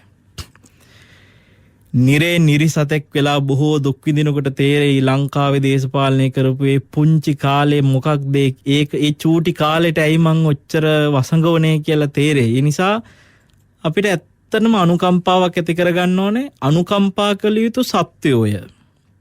නිරේ යන නිරිසත්තු, තිරිසන් ලෝක යන තිරිසන්ගත සත්තු, පෙරේත ලෝක යන පෙරේත සත්තුය. ඔය ඔබ 225 කියලා කියන හැම දෙනා අතරින්ම ඔබ දකින්න පෙරේත සත්වයෙක් ඔතන ඉන්නවා. තිරිසංගත සතෙක් කොතන ඉන්නවා, නිරේ යන නිරිසතෙක් කොතන ඉන්නවා. ඔය සත්තු ගොඩක් තනි කර හුස්ම ටික ගිය ගම හබස් ගාලා ගිහිල්ලා උපදින්න එක්ක පෙරේත ලෝකේ, එක්ක තිරිසන් ලෝකේ, එක්ක නිරේ. ආයි වෙන සුගතියක් නැහැ ඔය කිසි කෙනෙකුට. බොරු සිල් පෙන්නයි බොරුවට පිරිත් නූල් පුරෝගණී අත්වල මම නම් දැන් තීරණය කරලා අපි කවදාකවත් දේශපාලන වේදිකාවලට නැගලා කිසිම දේශපාලකයෙකුට පුද්ගලිකව හෝ මොනාකාරයකට හෝ ඔහුට වේදිකාවක ඉඳලා අනේ මෙයාට ඡන්දෙ දෙන්න කියලා කතා කරලා නැහැ. දේශපාලකයෝ අපිට ළඟින් ඇසුරු කරලා තියෙනවා ධර්ම දේශන වලට වඩම්ම ගන්න පක්ෂ විපක්ෂ ඕන එක. අපි ඔවුන්ගේ ආරාධනාවකට ධර්ම දේශනාවකට වැඩියා මිසක් කවදාකවත් අපි ඔවුන්ගේ පුද්ගලික උපකාරයක් අපි ඔවුන්ට කරලත් නැහැ, අපි ඔවුන්ගෙන් ලබාගෙනත් නැහැ. හැබැයි මේ රටේ ශාසනයට යම්කිසි හානිදායක යම් කාරණා සම්බුද්ධ ශාසනයට සිද්ධ වෙනකොට එතෙන්දී අපි මේ පවතින රජ නෙමෙයි මීට පෙර පැවතිච්ච රජවලදීත් ඒ ශාසනයට වෙන හානිකර තැන්වලදී අපි පෙනී ඉඳලා කතා කරලා තියෙනවා. එතෙන්දී පෙනී හිටියා කියන්නේ අපි බලාපොරොත්තු වෙනවා මේ හානිය නැති පිරිසක් මෙතෙන්ටපත් වෙන්න ඕනේ කියලා. ඒ වෙනුවෙන් අපි යම් වචන කතා කරලා තියෙනවා. මේ පවතින දේශපාලකයෝ පිළිබඳව පවතින පාලකයන් පිළිබඳව කියන්නේ පාලනයේ තන්ත්‍රයේ ඉන්න ඇතැම් පාලකයන් පිළිබඳව අපිටත් යම් යම් විශ්වාස තිබුණේ නැත්තේ නෑ. මොවුන් මේක හරියට කරයි කියලා. ඒ විශ්වාසي පුද්ගලිකව මට හෝ අපි කාටවත් නෙමෙයි මේ අපේ ස්වාමීන් වහන්සේලාට සමහරලාට ඒ කියන්නේ මම මේ ධර්ම දේශකයන් වහන්සේලා ගැන කියන්නේ නැත්තම් තව පිරිසක් කියනවනේ වොයිස් කට් දීදී දේශපාලනය කරලා අමාත්‍යංශවල අනුශාසක තනතුරු තියාගෙන වාහන තියාගෙන ගාඩ් එක තියාගෙන ඉන්න කට්ටියකුත් නේ. ඒගොල්ලෝ ගැන නෙමෙයි මම කියන්නේ. මේ අපේ පිරිසිදුව ධර්මයේ කියා දෙන දේශකයන් වහන්සේලාත් සමහරලාට විශ්වාස කරා මේ ශාසනයට වෙන හානිකර තැන්වලින් මේ ශාසනයට චිරස්ථිතිය පිණිස වැඩ කරන්න මේ අයට හැකියාව ඇති කියලා අපිත් හිතුවා. නමුත් කවුරුවත් කාලා බලලා නැහැ, එහෙම විශ්වාසයක් නැහැ. ආයෙත් නම් ජීවිතේ කවදාකවත් කිසිම විදිහකින් කාවවත් විශ්වාස කරන්න අපි සූදානම් වෙන්නෙත් නැහැ. මොකද මේ මිනිස්සු ඔක්කොම කරන්නේ කාමය ඇතුලේ පුළුවන් තරම් කහ ගන්න එක විතරයි. මේ කුෂ්ඨේ කොහොම හරි කහ ගන්න තමයි මෙතෙන්ට එන්නේ. වෙන කිසි දෙයකට නෙමෙයි. හැබැයි ඕන් දන්නේ ඔවුන්ගේ තුවාලේ වැඩි වෙනවා කියලා. අද වෙනකොට මේ ලෝකේ මේ රටේ කවුරුවත් තවදුරටත් ඔවුන් විශ්වාස කරන්න සූදානම් නැහැ කියන එක පැහැදිලි. අපිත් එතන ඉන්නවා. අපි කිසි කෙනෙක් මම ප්‍රසිද්ධිය මේ වෙලාවේ මතක් කරනවා කිසිඳු දේශපාලකයෙකුට අඩුතරමේ පිරිත් නූලක්වත් ගැට ගහන්න මින් ඉදිරියට අපේ අතින් කටයුතු කෙරෙන්නේ නැත. අපි කිසිම මීට පෙර දේශපාලකයන්ගේ ආරාධන වලට අපි ධර්ම දේශන වලට වැඩියා. නමුත් දේශපාලකයෙකුගේ ධර්ම දේශනාවකටවත් අපි වැඩම කරන්නේ නැත. මීට පෙර මට දේශපාලකයෙකුගේ ගෙදරක ආරාධනාවක් මේ ළඟදී ඇවිල්ලා මම ඒක ප්‍රතික්ෂේප කරා. මොකද අපි දන්නවා බොරුව කරන්නේ. මිනිස්සු පුරෝගෙන බොරුවට බණ ධර්ම දේශන ලෑස්ති කරලා අපි වඩම්මලා අපේ කටින් මේ මිනිසුන්ගේ ගුණයක් කියවගෙන හිතාගෙන ඇති මිනිස්සුන්ගේ හිතවල පැහැදීමක් ඇති කරවගන්න හාමුදුරුවරුන්ගේ අතින් ගුණයක් කියවගෙන. ඒ නිසා මේ වෙලාවේ තන්නි කරන්න ඔබ හැම කෙනාම ඔය කාම ගොදුරට පැනලා දාලා යන්න බැරි. ඒ කියන්නේ අවංකව මිනිස්සු ගැන හැඟීමෙන් ආපු මිනිසෙක් නම් තමන් අසාර්ථක වෙනකොට ඉල්ලාස් වෙනවා. ඒකයි ලෝකේ රටකට ආදරෙන් ආපු දේශපාලකයන්ගේ ස්වභාවය. ඒ මිනිස්සයා සාර්ථකව රට වෙනුවෙන් වැඩ කරනවා බැරි වෙලා අසාර්ථක වුණොත් එහෙම ඒ මිනිස්සයා මිනිසුන්ට ආදරේ නිසා ඒ මිනිස්සයා පිළිගන්නවා මං තවදුරටත් හිටියොත් එහෙම මේ මිනිස්සු තවත් දුක් විඳිනවා ඒ නිසා මං ඉල්ලාස් වෙනවා. අන්න එවැනි මිනිස්සෙකුට අපි සූදානම් ඕන වෙලාවක පිරිත් නූලක් හරි ගැට ගන්න. එහෙම නැති මේ දාලා යන්න බැරුව බල තණ්හාවෙන් ඉන්න දේශපාලකයන්ව තනි කරන්න ඕනේ පින්වත්නි. මේ රටේම මිනිස්සු ඔබත් එක්ක නැහැ කියලා වුන් දැනගන්න ඕනේ. මේ කාමයේ තියෙන ආදීනව වලට මේ වෙලාවේ කිසිම වගක් නැතුව ඒ ආස්වාදේ විතරක් දැක ඒකෙම läගගෙන මීහරක් වගේ මඩේ läග්ග මීහරක් වගේ ඉන්න දේශපාලකයන්ගේ ගොඩට මං හිතනවා බුද්ධිමත් ශ්‍රී ලාංකික ජනතාව ආයේ නොඇටෙනවා නම් මේ ඉන්න මේ දේශපාලන පාලන තන්ත්‍රයෙන් කිසිවෙක් විශ්වාස නොකර කටයුතු කරන්න තරම් ඔබ ප්‍රඥාවන්ත වෙනවා නම් අපේ රටේ වැටිච්ච වැටිල්ලෙන් අපි කවදා හරි දවසක ආපහු මේ රට ගොඩ ගන්න උත්සාහ කරන්න අපිට පුළුවන් වෙයි පින්වත්නි. මේ ලෝකේ උද්දමණයෙන් අද අපි මේ වෙනකොට 6 වෙනි තැන ඉන්නවා. මේ ලෝකේ උද්දමණයෙන් අංක 1ට එන්න වෙනිසියුලාව ගත්තොත් එහෙම සෞදි අරාබියටත් වඩා බොරතෙල් නිෂ්පාදනය කරපු රට හිතා ගන්න බෑ. ඒ කියන්නේ ලෝකේ අංක 1 බොරතෙල් නිෂ්පාදනය කරපු රට වෙනිසියුලාව. අද උද්දමණයෙන් 1 කෙහෙල් ඇවරියක් මිලදී ගන්න මිනිස්සෙගේ මාස 2ක පඩිය ඕනේ. එච්චරට දුක් විඳිනවා. කරන්ට් එක ගියාට පස්සේ මාස ගානකින් කරන්ට් එක එන්නේ නැහැ. කවදද කරන්ට් එක එන්නේ කියලා හිතා ගන්න බැරුව මිනිස්සු දුක් විඳිනවා. එවැනි පාලකයන්ට රට වටන්න ඉඩ දෙන්නේ මේ ඉන්න වර්තමානයේ මට මනාපේ දෙන්න කියාගෙන වර්තමානයේ ඔබ දැක්ක දන්න මූණු තියෙන හැම කෙනාගෙනම ඔබේ හිතේ තියෙන විශ්වාසය තවදුරටත් තියන් ඉන්න තාක්කල් ඒ කියන්නේ පක්ෂද විපක්ෂද අර පක්ෂද මේ පක්ෂද ඉන්න වර්තමානයේ ඔබට මේ දේශනය කරන මොහොතට පෙර හිටපු සියලු දෙනා ගැන ඔබේ විශ්වාසය තිබුණාද? කිසි කෙනෙක් ගැන නැවත කවදාකවත් විශ්වාසයක් තියාගන්නට එපා. අපි මේ රට තව තවත් දුක් විඳිද්දි මිනිස්සු ආර්ථිකයෙන් වැටෙද්දි සාර ධර්ම වලින් පිරිහෙනවා. මිනිස්සු හොරකම් නොකරපු ඒවා හොරකම් කරන්න පටන් ගන්නවා. මිනි මරපු නැති අය මිනි මරන්න පටන් ගන්නවා. ඔබ දන්නවද පින්වත්නි චීනේ මිනිස්සු අවුෙච්ච දේවල් කන තැනට පත් වෙලා තියෙන්නේ. අද මෙච්චර දියුණු රටක් වෙලා තියෙදි ඇයි සරපයෝ කන්නේ? ඇයි කැරපොත්තෝ කන්නේ? ඇයි පණුවෝ කන්නේ? ඇයි වවුල්ලු කන්නේ? අහුවෙන දේවල් කුණු කන්නේ ඇයි? ඇයි පාර යන බල්ලෝ පවා කන මිනිස්සු චීනේ ඉන්නවා. හේතුව ඔබ දන්නවද? මාෝ සේතුන්ගේ කාලේ ගත්ත සමහර වැරදි තීරණත් එක්ක පින්වත් විශේෂයෙන්ම කෘෂිකර්මයේ සම්බන්ධව ගත්ත දැඩි වැරදි තීරණත් එක්ක ඇතැම් කාල පරිච්ඡේදවලදී මිනිස්සුන්ට කන්න කිසි දෙයක් නැති වෙච්ච තැන මිනිස්සු අහුවෙච්ච සත්තු අල්ලගෙන කන්න පුරුදු වෙලා තියෙනවා. අද උන් ඒ පුරුද්ද තාම අතහැර ගන්න බැරුව පුරුදු වෙච්ච දේවල් කනවා. චීනුන්ගේ ඔය සර්පයෝ හැමදේම කන එකේ රහස ඕක. මේ දුප්පත්කම නිසා කණ්ඩ දෙයක් නැතිකමට කන්න පුරුදු වෙලා. දැන් රට දියුණු වෙලා තාමත් ඒවා කනවා. එතකොට දැන් අපේ මිනිස්සුන්ට පාරේ ඉන්න බල්ලෙක් හරි සත්තු සර්පයෝ හරි මැරිච්ච මිනියක් හරි කමක් නැහැ කණ්ඩ හිතන තැනට බඩගින්න ඉන්න තැනට අපිපත් නොවෙන්න නම් අපි මීට වඩා බොහොම ප්‍රඥාවන්ත බුද්ධිමත්ව මේ කියන දැන් මොකද මම මේ ටික කියන මොහොත වෙනකොට සමහර මිනිස්සු අපි අර මිනිස්සයා වෙනුවෙන් අපි මේ මිනිස්සයා වෙනුවෙන් කියලා තාමත් ඉන්නවා මෙච්චර හරියක් වෙලා සමහරලාවට වුන් අතර ඉන්නවා මේ පවතින පක්ෂය හොඳ නැති වුණාට අර විපක්ෂේ ඉන්න කට්ටිය හොඳ ඇති. ඒ සියලු දෙනාම කරන්න ඕන හරිය හැමදේම කරලා ඉවරයි පින්වද. ඔය කිසි කෙනෙක් මේ වෙලාවේ ඔබ ගැන සංවේදී නැහැ. කිසිම කෙනෙක් අතර ඒ සංවේදීකම නැහැ. ඔවුන් යන වාහන හැම දෙයක් එක්කම අපිට පේනවා ඒ සංවේදීකම නැහැ. ඔවුන් අපේ රටේ ඉන්ධන විනාශ කරන හැටි හැම දෙයකින්ම තේරෙනවා. ඔවුන් ගත්ත ඒ මස් කටු ඔවුන් අතහරින්නේ නැහැ. මෙච්චර දුෂ්කර වෙලාවකවත් අඩුතරමේ අතහැරපන්. මේ රට මේ තරම් විනාශ වෙද්දිවත් මිනිස්සු ගැන හිතලා අතහැරපන්. ඒකට සූදානම් නැහැ. එහෙනම් තේරෙනවා මේ කාමෙන් අන්ධ වෙලා.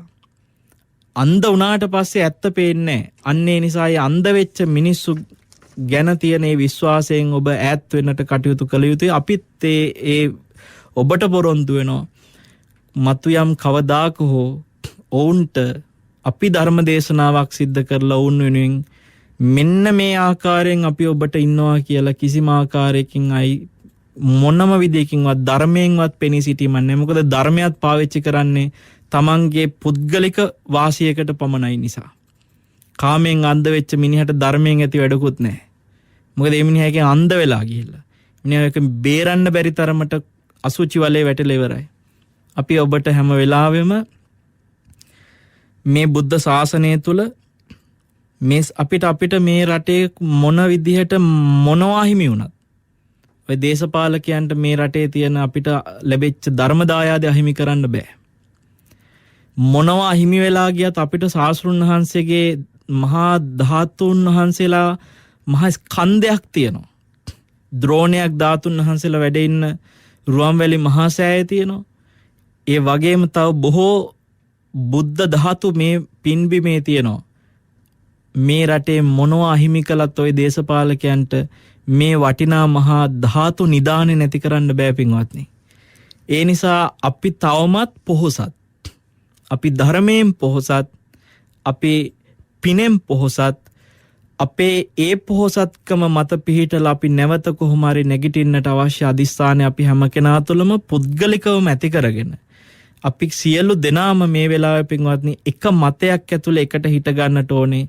ඒ මතයට ඔබත් එක්ක අපිත් ඒ විදිහටම ඉන්නවා කියන පණිවිඩය මේ කාම ගොදුරේ ඇලිලා ගැලිලා પરම්පරා පිටින් මේක ඇතුළට බස්සගෙන මේ රටම විනාශ කරන ඔවුන්ගෙන් තොරව මේ රට ඉදිරියට ගලාගෙන යන්නට අපි හැමෝම එකට එකතු වෙ යුතුයි කියන තැන ඉඳලා අපි මේ අනුශාසනාව අද දවසේ සිද්ධ කළ යුතුයි කියලා හිතුවා.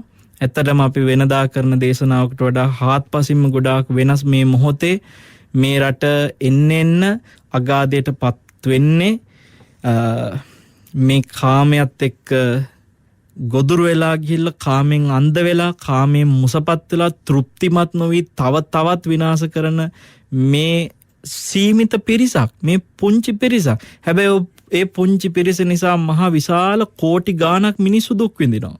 ඒ නිසා අපිට මේ පුංචි පිරිසක් වෙනුවෙන් මේ අර කෝට් 2 කෝටියකට ආසන්න ඒ මහා ජනතාව වෙනුවෙන් අපි එක මතයක එකට ඉන්න ඕනේ කියන තැන ගෞතම හාමුදුරුවෝත් ඔබත් එක්ක එතන ඉන්නවා කියන තැන අද අපි මේ අනුශාසනාව කළ යුතුයි කියලා හිතුවා.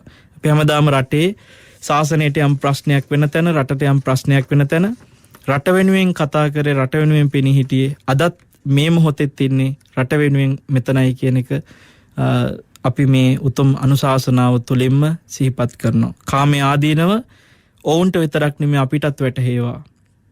කාමයේ ආදීනව අපි හැම දිනාටම මේ සසර පුරාම වින්ද සියලු කාමයන්ගෙන් නෛෂ්ක්‍රම්‍ය වෙන්නට, සිත් පහළ වෙන්නට අපි හැම දිනාටම සිත් පහළ වෙලා, අපි හැම දිනාටම වීරිය ඇති වෙලා කාමයෙන් මිදුණු තැන ඇති සැපය අත්විඳින්නට අපි සියලු දෙනාට වාග්ය පිණිස මේ අනුශාසනාවේ පින හේතු වේවා කියලා අපි ආශිර්වාද කරනවා. සාදු සාදු සාදු. කෑගල්ල මහපල්ලේගම පදිංචි ඒ.පී. ආනන්ද දමයන්තද සිල්වා, ඒ.බී. රේණුකා ස්වර්ණකාන්තිද සිල්වා කියන පින්තුන් විසින් අද දායකත්වයට එකතු වෙන්නේ කෑගල්ල මහපල්ලේගම ඒ.පී. ට්‍රේඩර්ස් වෙළඳ සැලට වසර 15ක් පිරීම නිමිති කරගෙන එහි ගනුදෙනුකාර බවතුන්ටත් වෙළඳ නියෝජිත මහත්වරුන්ටත් අපගේ මෑණියන්ට නිරෝගී සුවය ප්‍රාර්ථනා කිරීමටත් අපගේ දියණියන් තිදෙනාගේ අධ්‍යාපන කටයුතු සාර්ථක වීම ඇතුළු සියලුම දෙනාට නිරෝගී සුවය ප්‍රාර්ථනා කිරීමටත් ඔබ වහන්සේ ඇතුළු නෙත් කාර්ය මණ්ඩලයට විශේෂයෙන් නිදුක් නිරෝගී දීර්ඝායුෂ ප්‍රාර්ථනා කරන්නටත් ඒ.පී. පියසේනද සිල්වා, ඒ.බී. ධර්මදාසද සිල්වා පියවරුන් ඇතුළු දෙපාර්ශ්වයේම මියගිය එස්.ඒ. මැගිලින්ද සිල්වා, ඒ මව මැගිලින් වීරකෝන් මිය ඒ ලොකු අම්මා, ඒ වගේම ඒ.බී.එල්. සුධර්මාද සිල්වා, ඒ.බී. ශ්‍රියාලතාද සිල්වා, ඒ.බී. ගර්ලිද සිල්වා, සකුලා සිල්මෑනියන්, ඒ වගේම W.M. සුමනසිංහ ඇතුළු මියගිය සියලුම දෙනාට පින් ප්‍රාර්ථනා කරන්න බලාපොරොත්තු වෙනවා. ඒ වගේම අනුරාධපුර මාතලේ හන්දියේ පදිංචිව සිට මේ මාර්තු 29 වෙනිදා හදිසියේ මිය යනවා අවුරුදු 26ක් වයස ඇති එෂානිද සිල්වා මහත්මිය. ඇයටත් මේ පින අනුමෝදන් කරන්න බලාපොරොත්තු වෙනවා. ඉතින් මේ ආකාරයෙන් නම් වශයෙන් සිහිපත් කළ මියගිය සියලු ඥාතියෝ මේ පින් බලෙන් පරලොව සැනසෙත්වා, සුවපත් වෙත්වා කියලා අපි එකසිතින් ආශිර්වාද කරන ඔබ හැමදෙනාගේම සංසාරගත සිහිපත් වෙන නොවන සියලු මේකේ ඥාතියෝ මේ පින් බලෙන් සුවපත් වෙත්වා කියලා අපි හදවතින්ම ආශිර්වාද කරනවා. ඒ වගේම අවුරුදු 15ක් පිරෙන මොහොතේ ඒ.පී. ට්‍රේඩර්ස් ඒ වෙළඳ ආයතනයේ කෑගල්ල මහපල්ලේගම පිහිටියේ ආයතනයටත් අපි වෙළඳ සැලට ඒ ගනුදෙනුකාර බවතුන්ට, වෙළඳ නියෝජිත මහත්වරුන්ට හැම දිනාටමත් ආශිර්වාද කරමින් ආනන්ද මහත්මයාගේ, රේණුකා මහත්මියගේත් පවුලේ හැම දිනාටමත් නිදුක් නිරෝගී සුවපත් භාවයේ චිරජීවනයේ ප්‍රාර්ථනා කරනකම බලාපොරොත්තු වෙච්ච සියලුම සත් ප්‍රාර්ථනා සඵල වෙත්වා කියලා හදවතින් ආශිර්වාද කරනවා. අද දවසේ මේ ධර්ම දේශනාව වුණත් අපි දන්නවා බොහෝ දිනාට අහන්න වාතාවරණිකුත් නැහැ, විදුලි විසන්දි වෙලා. ඉතින් සමහරු ඊටාම දුෂ්කරව අමාරුවෙන් මේ දේශනේ අහන්නේ.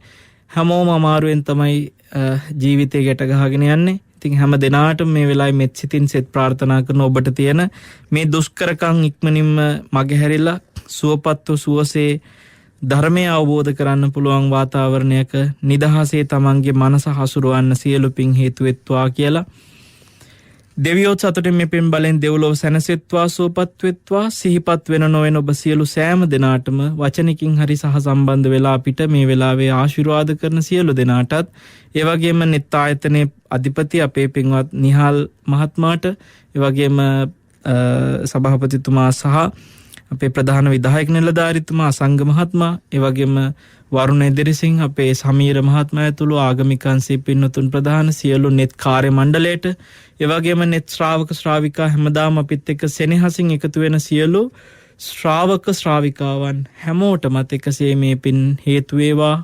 දායකත්වයේ දැක්වූ ආනන්ද මහත්මයා ඇතුළු ඒ පවුලේ හැම දෙනාටමත් ඔබ සියලුම සෑම දෙනාටමත් මෙලොව හිතසුව පිණිස, පරලොව සුගතිය පිණිස, උතුම් චතුරාර්ය සත්‍ය අවබෝධ ඉක්මන් කර ගැනීම පිණිස සියලුම පින් ඒකාන්තයෙන්ම හේතු වාසනා වෙත්වා කියලා අපි ආශිර්වාද කරනවා. සාදු සාදු සාදු.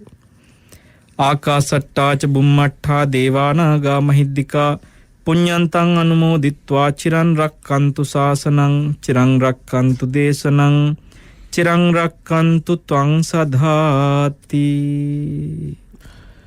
සාදු සාදු සාදු. කාමේ ආදීනව තැන යලි හිතන්නට නැවතුමක් ලබාගෙන යලි අරඹන්නට බොහෝ දෙනා සිත් යොමු කරන කාලයක ඒ උදෙසාවන සිත් පහළ වේවා කියලා අපි ප්‍රාර්ථනා කරනවා. අද සිත්නෙත් අසපුවේ ධර්මානුශාසනාවත් යලි යලි පාලකයන්ට හිතන්නට හැකි දේශනයක් බවට පත්වන්නට ඇති. ඒ උදෙසා ඔවුන්ගේ සිද්ද නිවේවා කියලා අපි ප්‍රාර්ථනා කරනවා. ධර්ම දේශනාව පැවැත්වූ වන්දනීය පූජනීය වල්පොළ ගෞතම ස්වාමීන් වහන්සේට නිදුක් නිරෝගී චිරජීවනයේ සැලසේවා කියලා ප්‍රාර්ථනා කරලා අපි ප්‍රවෘත්ති විරාමය ලබාගෙන නැවත හමු වෙමු සිද්නෙත් අසපුව ධර්ම සාකච්ඡාව සමග.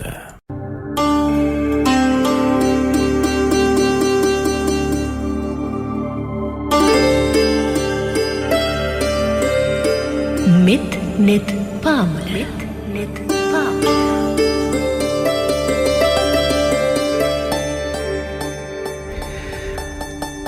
ඔබට සෑම ඉරුදිනකම උදයාටට මෙත් නෙත් පාමුල අහන්නට තිබෙන බව මතක් කරන්නට ඕනේ. අපි එහෙම කියන්නේ මේ දිනවල බොහෝ දෙනෙක් විමසන කාරණාවක් තමයි මෙත් නෙත් පාමුල ගැන මතක් කරද්දී අපේ වන්දනීය පූජනීය කැටවල හේමාලෝක හිම්පාණන් වහන්සේට බොහෝ විට රෝගාතුර ප්‍රතිකාර ලබනවා කියලා විවිධ මාධ්‍යන්හි සමාජ මාධ්‍යන්හි දැනුවත් කරනවා. ඒ නිසා උන්වහන්සේ වඩින්නේ නැද්ද කියලා මතක් කරන්න කිව්වා. උන්වහන්සේ බොහොම කැමැත්තෙන් අපේ ධර්ම දේශනාවන් සඳහා වැඩම කරනවා. ඉතින් ඒ පිළිබඳ මතක් කරන්න තමයි අපි සිත්නෙත් අසපුවෙන් ඔබට මෙත් නෙත් පාමුල පිළිබඳ මතක් කිරීමක් කරේ. ඒ අතරේ අපේ ගෞරවනීය ස්වාමීන් වහන්සේ සෙනසුරාදා සිත්නෙත් අසපුවේ දේශකයන්න් වහන්සේ නිරන්තරයෙන් අද ධර්ම දේශනාව තුළදී කොහොමද දැහැමි සමාජයක් උදෙසා එහෙම නැත්නම් දැහැමි පාලනයක් උදෙසා පාලකයන්ගේ වටිනාකම ලෝකයේ තුලම පාලකයන්ගේ වටිනාකම සකස් විය යුත්තේ කොහොමද, ඔවුන්ගේ වගකීම් සකස් විය යුත්තේ කොහොමද කියන එක මැනවින් පැහැදිලි කරනු ලැබුවා සෙනසුරාදා සිත්නෙත් අසපුව තුළදී. ඒ අනුව අපේ හාමුදුරුවෝ වහන්සේ මේ රාජ්‍ය සූත්‍රය ඇසුරින් කොයි විදිහටද මාරයාටුවත් තමාමැණි බුදු පියාණන් වහන්සේ පැහැදිලි කරලා දුන්නේ මේ කසන තුවාලය තවදුරටත් කසා ඉන්නේ නැතුව එය හොඳ කරගත්තාම තියෙන සනීපේ කොයි වගේද කියන එක පැහැදිලි කරද්දී රාජ්‍ය සූත්‍රයක තැනක තියෙන අපේ හැමතුරුනේ මතක් වෙනවා අපට සක්කානුකෝ රජ්ජං කාරේන්තුං අහනං ආගතයන් අජිතං අජාපයන් අසෝකයන් ධම්මේනාති. නොනස්සමින් නොනස්වමින් නොදිනමින් නොදිනවමින් ශෝක නොකරමින් ශෝක නොකරවමින් දැහැමින් රාජ්‍ය කරන්නට හැකි වේද කියලා මාරයාගෙන් නමමැණි බුදු පියාණන් වහන්සේ විමසනවා. ඇත්තරම අපේ හාමුදුරුවනේ සමහර විට බොහෝ දෙනෙක් කියනවා මේ රාජ්‍ය පාලනය කරන්න ලැබෙන්නේත් පූර්වකෘත පින් මහිමයකින් කියලා. මේ වගේ මේ දේවල් සිද්ධ වෙනකොට අපේ හාමුදුරුවනේ කර්මයක් ගෙවන්න තියෙනවා නම් එහෙම නැත්නම් పూర్ව අකුසල කර්මයක් නිසාත් සමහර විට රටක් පාලනය කරන්න ලැබෙනවා කියලා අපිට හිතෙනවා නේද අපේ හැමදෙරෝනේ. වරුණ මේ අපිට වරුණ හැමදාම අපිත් එක්ක ඉන්නේ. ඉතින් අපේ සහෝදරයා සමීර ඔබට මතක ඇති එක්තරා මේ බෝසතාණන් වහන්සේගේ එක්තරා ජීවිතයක එහෙම උන්වහන්සේ පුංචි කාලෙදිම දකිනවා තාත්තා රජකම් කරනකොට මිනි මරන්න අන දෙන හැටි, නොයෙක් දරුණු පාලන තන්ත්‍රයේ ගත යුතු තීන්දුව తీරන ගන්න විදිය දැකලා ඊළඟට මේ රජකම උරුම වෙන්නේ මටනේ කියලා හිතලා තනිකර කන් ඇහෙන්නේ නැති ආබාධිත දරුවෙක් විදිහට එතනින් එහාට රංගපානවා. එහෙමයි. ඒ රංගනය අන්තිමේදී මේ දරුවා ගෙදරින් ප්‍රතික්ෂේප කරලා මෙයාව වලදාන්න කියලා කියනකම් මේ දරුවා ඒක දක්ෂ විදිහට රංගනය කරනවා දුගතිය යන්න තියෙන බයට. මොකද තමන්ට මේ තාත්තගේ මේ රාජ්‍ය පාලනෙත් එක්ක දුගතිය පේනවා. එතකොට ඒ දුගති බයට දැන් ඉන්න දරුවෝ ඒගොල්ලන්ට පේන්නේ ඒක පොඩි දෙයයිනේ. තාත්තලාගේ හොරකම් කිරීම ඇතුලේ ඒකේ ආස්වාදය තමයි පේන්නේ. ඉතින් ඒකින්ද අපි සමහර වෙලාවට බුදුරජාණන් වහන්සේගේ මේ බුද්ධ ශාසනය තුළ ධාර්මික රජවරු ගැන සමහර කතා කරන තැන් නැතුව නෙමෙයි. එහෙමයි. දුටුගැමුණු රජතුමා අපේ රටේ කතා කරන රජවරු අතර ඉහළින් කතා කරනවා. ඒ වගේම අපි දඹදිව තලෙත් හිටපු රජවරු අතරේ බිම්බිසාර රජතුමාගේ ඇතුළු කොට මේ ධාර්මිකව මාර්ගඵල ලැබපු රජවරු ඉන්නවා. එහෙමයි. ධර්මාශෝක රජතුමා වගේ මහා පිං ඇති රජවරු ඉන්නවා. ඒ නිසා රාජ්‍යපාලනයේ නෙමෙයි මොන දේ වුණත් හරියට අල්ලගත්තොත් එහෙමයි. වැරදියට අල්ලගත්තොත් එහෙමයි. ධර්මෙත් එහෙමයි. සර්පයාගේ හිසින් අල්ලනවද නැට්ටෙන් අල්ලනවද කියන එක වගේ තමයි ඉතින් රාජ්‍ය පාලනය. ඉතින් දැන් නම් අපිට පේන්නේ ලංකාවේ අල්ලන තාක් අල්ලන්නේ මේ සර්පයාගේ නැට්ටෙන් තමයි. මේ ඔබසර මේ පියාගේ සහ පුතාගේ කතාව කියද්දී මේ චක්කවර්ති සේනාද සූත්‍රයේ පවා අමවැනි බුදුපියාණන් වහන්සේ තැනක සඳහන් කරලා තියෙනවා නහීත තාත තිබ්බං චක්කරතනං පෙත්තිකං දායජ්ජං කියලා. රජකම කියන්නේ පියාගෙන් පුතාට උරුම වෙන දෙයක් නෙවෙයි කියන එකේදී මේ අර පුතා කරපු දේ එකවත්තකින් බෝධිසත්වවද්දී කරපු දේ හරි වගේම වර්තමානයේ තුල අපේ හාමුදුරුවනේ මේ අපේ සමාජයේ එහෙම නැත්නම් මේ ඔබ වහන්සේ සඳහන් කළා අර එක්තරා රටක කියලා සඳහන් කරපුවන්නේ රටෙත් අපිට දකින්නට ලැබෙනවා මේ මෙච්චර දේවල් සමහර විට රජකම නිසා වුන් හම්බ කරලා ඇති වෙනකන් තියෙනවා සමහර විට ඒ රටේ. ඉතින් ඒ දේවල් තියෙද්දි ඇයි මේ විදිහට සිතුවිලි පහළ වෙන්නේ කියලා අපි හම්දුන්නේ අපි කෙනෙක්ගේ විමසන්න ඕනේ. පාලකයෙක්ගේ වෙන්න පුළුවන්, එය ව්‍යාපාරිකයෙක්ගේ වෙන්න පුළුවන්, සාමාන්‍ය මිනිහෙක්ගේ වෙන්න පුළුවන්. සමහර විට මේ ජීවිතය ගත කරන්න විතර නෙමෙයි තව පරම්පරා 3-4කට හම්බ කරලා තියෙන කෙනෙකුට තවත් ඇයි හම්බ කරන්න හිතෙන්නේ අපේ හාමුදුරුවනේ. මේ වගේ සිතුවිලි පහළ වෙන්නේ මොන වගේ කර්මයක් නිසාද? අපි දැන් මෙතෙන්දී ඇත්තටම මේ සමීර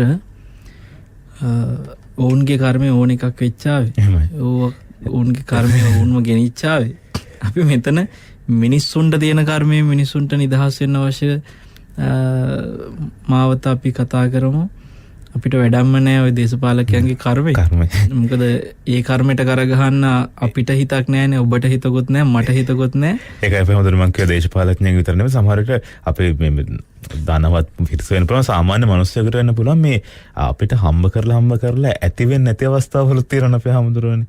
අන්න ඒ වගේ දේවල් වලදී. ඔව් ඒක තමයි. දැන් මෙතනදී මේ රට විතරක් නෙමෙයි සමීර. තව බොහෝ තියෙනවා මේ ජාතියේම කට්ටිය පිරිච්ච රටවල්. ඉතින් එතකොට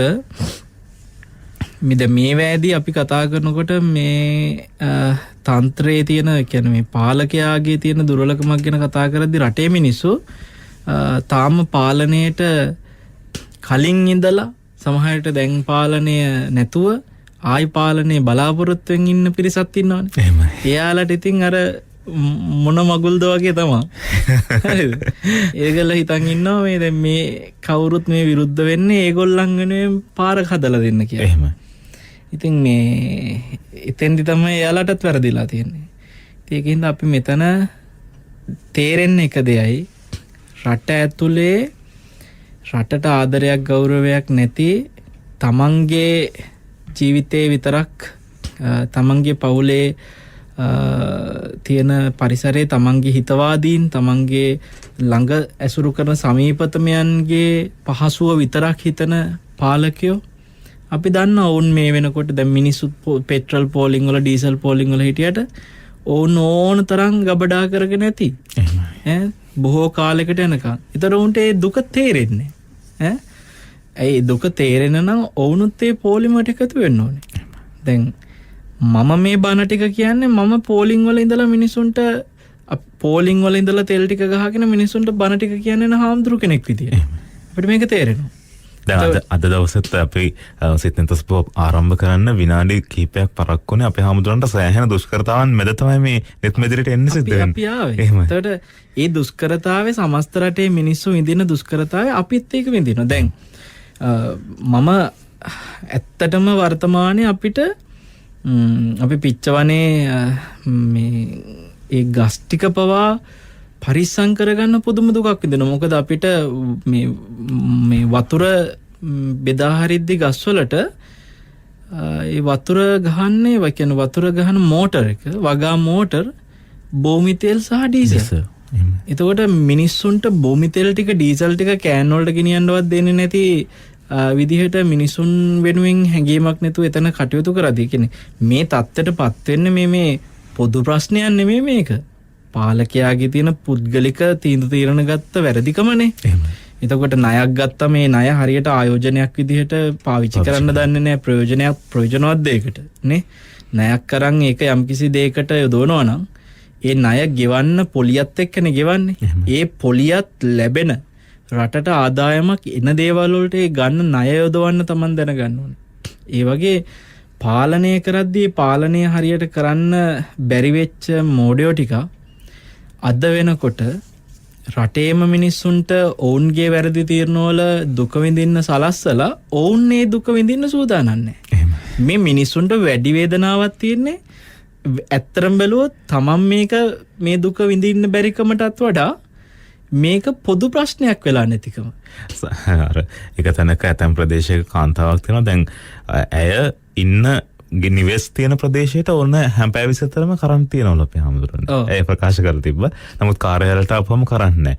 අපිට එපා කරන්ට් කියලා ඇය කියනවා. මොකද මේ ප්‍රදේශ ආශ්‍රිතව මේ മന്ത്രി නිවාස තියෙනවා, තවත් නිවාස තියෙනවා. මෙන්න මේ දේවල් එක්ක අපේ හැමදෙරෝනේ. 3-2 බලයක් ලැබිච්ච මේ ශක්තිවන්ත බලයක් Taman සතු නම් ඇයි කොන්දක් ඇතුව කියන්න බැරි අනිත් අයටත් මේ විදියට ඉන්න මේ විදියට කරන්න තමනුත් ඒ තියෙන දුෂ්කරතාවය Tamanටත් මේ හැමෝටමත් එකසේ භුක්ති විඳින්න කාටත් ප්‍රකාශයක් කරලා ඒ විදියට මිනිසුන් හසුරවන්න පුළුවන් වුණා නම් මේ මිනිසුන්ට මොනතරම් ප්‍රශ්නාවක් ඇත්තටම මිනිස්සු ප්‍රශංසා කරයි. එහෙමයි. කෙලින් තීරණයක් කරන් කෙලින් වැඩ කරනවා කියලා. එතකොට අපිට දැන් මේ දවස් ගානක අපිටත් අර කිව්ව විදිහට පිච්චවනේ මෝටර එකට තෙල් ටික හොයාගන්න නැතුව අපිත් බොහොම පහසුතාවලටපත් වෙනවා. ගස් වලට වතුර ටික දාගන්න විදිහ නැතුව. ගස් මේ මැරෙනවා අන්තිමට. ඒ වගේ මේ සමහර වෙලාවට අපි හිතන්නේ නැති ගොඩ මම දැක්ක පහුගිය දවස්වල කේක් ඕඩර්ස් බාරගෙන එක්තරා ගෑන් ළමෙක් ඒ ළමයාට මේ විදුලිය විසන්දි වෙන විදිහත් එක්ක අර මේ වෙඩින්ග්ස් වලට බාරගත්ත කේක් ටික වෙලාවට දී ගන්න බැරුව. මෙයා ඒවට ආර්ථිකාරම් මුදලුත් අරගෙන. එතකොට ඒ මිනිස්සු කෑ ගහ බයිනවා. ඒගොල්ලන්ගේ වෙඩින් එක වෙලාවට කේක් එක නැහැ. ඒ මිනිස්සු කියන කතා අහන් ඉන්න බෑ. සමහරලාට කේක් එක බාගෙට හැදි අවන් එකේ තියෙනකොට විදුලි විසන්දි වෙනවා. මේ දරුවට අන්තිමට ඒ එන පීඩනේ දරා ගන්න බැරුව තරුණ ගෑන් ළමෙක් සියදිවි වෙනසා ගන්නවා. බොහොම සංවේදී සිදුවීම් බොහෝ සිද්ධ වෙනවා. ඒ නිසා දැන් මෙච්චර දේ වෙද්දිත් අර දේශපාලනයට කඩේ ගිය මේ වොයිස් කට් දෙදී ප්‍රවෘත්ති වල හැමතිස්සෙම පේන මූණු ටිකක් ඉන්නේ සිවුරු දාගත්ත කිසිම සංවේදීකම මිනිස්සු ගැන නැතුව මිනිස්සුන්ගේ පැත්ත හිට ගන්න මේ වෙලාවෙවත් බැරිව දේශපාලකයන්ගේ පැත්තේ හිට ගන්න හාමුදුරුවෝ රුටිකුත් ඉන්නෝනේ අවාසනාවට මේ රටේ. එතකොට ඒ අය නිසා අපිත් ලැජ්ජාවටපත් වෙනවා. ඒ නිසා අපි මේ වෙලාවේ ඇත්තටම පාලකයාගේ පැත්තේද මිනිස්සුන්ගේ පැත්තේද කියලා හිතන් දැන් රජකම් කරන කාලේ වුණත් ඔය ප්‍රංශේ මම එක්තරා මාලිගාවකට හි ධර්මදේශන වලට වැඩිය වෙලාවක ඒ මාලිගාවකට මාව එක්කන් ගියා දායකයෝ මේ පැරිස් නගරේ. එතෙන්දී මට මේ එහි අපේ ඇත්තටම පැරිසියේ ප්‍රධාන සංඝනායක පරවහැර චන්ද්‍රරතන නායක හඳුරුව තමයි මාව එක්කන් ගියේ. මට පෙන්නුවා මේ මිනිස්සුන්ට මේ වගේ කන්න නැතුව බොහොම දුෂ්කරව දුක් විඳ කාලෙක පාන් කෑල්ලක්වත් කන්න වත්කමක් නැහැ කියලා මිනිස්සු කෑ ගහලා කියනකොට මාලිගාව වට කරලා ඒ මාලිගාවේ හිටපු රැජිනි කියනවලු පාන් නැත්තම් කේක් කාපන් කියලා. මං ඒ රැජිනිගේ මාලිගාවටත් ගියා. එයා වෙනමම මාලිගාවක් හදාගෙන ඉන්නවා මාලිගාවේ ඉඩම වෙන තැනක. ඒ කියන්නේ එයාට මේ රජ්ජුරුවත් එක්ක හැමතිස්සෙම රණ්ඩු වෙනවා. එයා හරි සැර කෙනෙක්. එයා වෙනම එකක් හදාන තනියෙන් ඉඳලා. එතකොට උන් දැදන්නේ කේක්ද ගණන් පාන්ද ගණන් කියලා. ඉච්චරටම මාලිගාව අර දැන් අයත් ඩීසල් ලීටරේ පෙට්‍රල් ලීටරේ කීයද කියලා දන්නේ නැහනේ. දන්නේ නැති අය ඉන්නවනේ. ඔව් මාධ්‍යවේදීන් අහනකොට කීයද පෙට්‍රල් ලීටරේ කියලා ඒක දන්නේ නැහැ. බබ් ගන්නවා. ඔව්. ඒව දැනගන්න මුදලාලිලා විතරලු අපි ඕවා දන්නේ නැහැලු. ඒ කියන්නේ මේ රටේ සියලු ඩීසල් ලීටරයක පෙට්‍රල් ලීටරයක මිල දන්නේ මුදලාලිලා පමණයි. වෙන කිසි කෙනෙක් දන්නේ නැහැ. ඒ මිල පාලනය කරන පාලකයන් ඒ දැනගත යුතු නැහැ. එතකොට මේ අතනදිත් උනේ ඕකම තමයි. කේක්ද ගණන් පාන්ද ගණන් කියලාවත් දන්නේ නැහැ. පාන් කන්න සල්ලි නැත්තම් කේක් කපන්නලු. අන්තිමට මිනිස්සු හරිම දරුණු වෙනවා සමීර. මිනිස්සු ඒ රජතුමාව සහ ඒ රැජිනිව ඒ සියලු දෙනාව අන්තිමේදී ඔවුන්ගේ ග්‍රහණයට ගන්න ඒ මුළු රාජ්‍යම පෙරලනවා මිනිස්සු. මිනිස්සුන්ගේ බලේ ඔය පාලකයෝ හිතනට වඩා බොහොම දැඩි. පාලකයෝ හිතාගෙන ඉන්නේ මිනිස්සුන්ව කටවැහුවොත් එහෙම අපිට මේක රජගම් කරන්න පුළුවන් කියලා. නමුත් ඔය ව්‍යවස්ථාද අරකද මේකද හැමදේම යටත් මිනිස්සුන්ගේ බලයට. ප්‍රජාතන්ත්‍රවාදී රටක් නම් ඒ රටේ මිනිස්සුන්ට ඒ මිනිස්සුන්ගේ තියෙන වේදනාව දුක පිට කරන්න ඒ මිනිසුන්ටත් අයිතියක් තියෙනවා. නමුත් අද වෙනකොට ඒ අයිතියත් උදුර ගන්නයි සූදානම් වෙන්නේ. නේ මිනිස්සුන්ගේ හඬ පිට කරන්න තියෙන අයිතිය.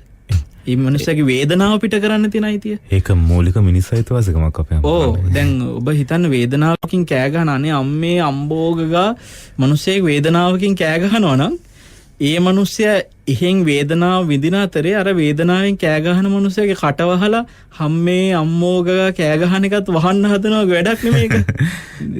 අපි මෙතන මිනිස්සු වේදනාව විඳිනවා නම් ඒ මිනිස්යන්ගේ හඬ වෙනුවෙන් net සහ අපි මේ මොහොතේ අපිත් එතන ඉන්නවා. සංඝයා විදියට මම එතන ඉන්නවා අනිවාර්යයෙන්ම මේ වෙලාවේ සංවේදී වෙන්න ඕනේ හැමදෙනාම. ඉතින් අපිට අනාගතේ අපි හිතනවා දැන් ඔය චීනේ සත්තු සර්පයිපවා කන තැනට වැටුණානේ එක්තරා කාලෙක.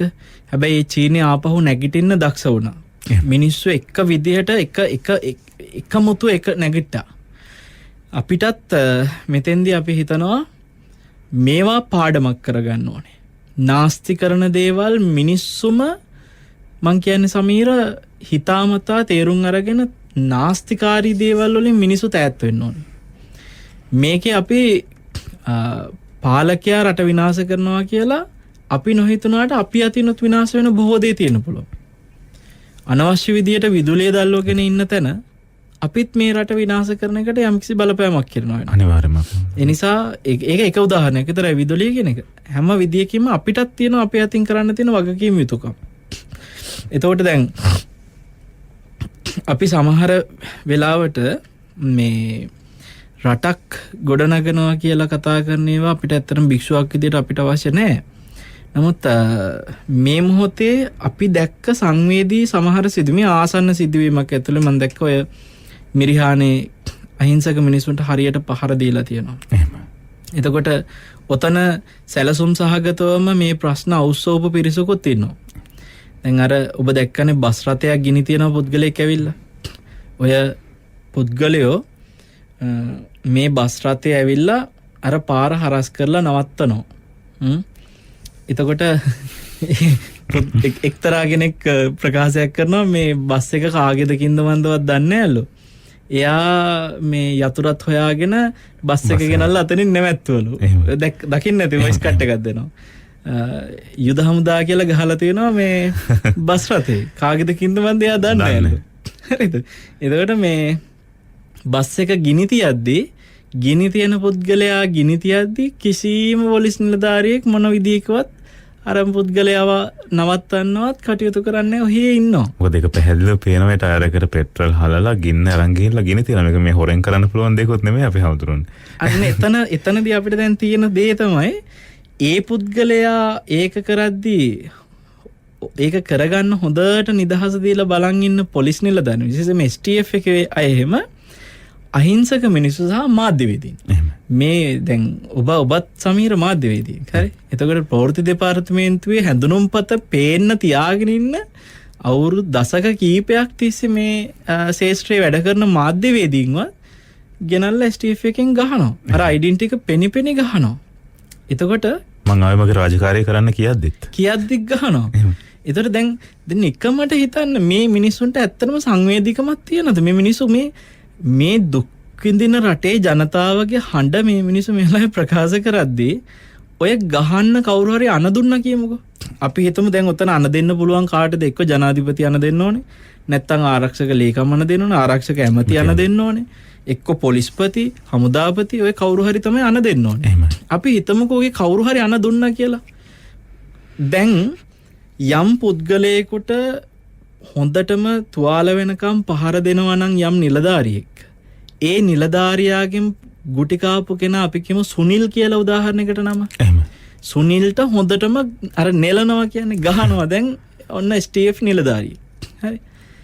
එතකොට මේ ස්ටීෆ් නිලධාරියා මේ තරම් තැලිලා පොඩි වෙනකන් අර මිනිස්සයාගේ ඇට කුඩු වෙනකන් ගහන්නේ අපි හිතමු ඒ සුනිල්ට ඒ පහර දීම නොකළා නම්, සුනිල්ට ඔය නිලධාරියා ඔය පහර දීම නොකළා නම් මොකද ජනාධිපති හෝ අර කියපු මේ අනිත් ලිස්ට් එකේ අන දෙන කෙනෙක් තමුන් සුනිල්ට ගැහුවේ නැහනේ, තමුන්ගේ ජොබ් එක අද ඉඳලා අයින් කරනවා කියලා ස්ටීෆ් නිලධාරියට එක කියයිද?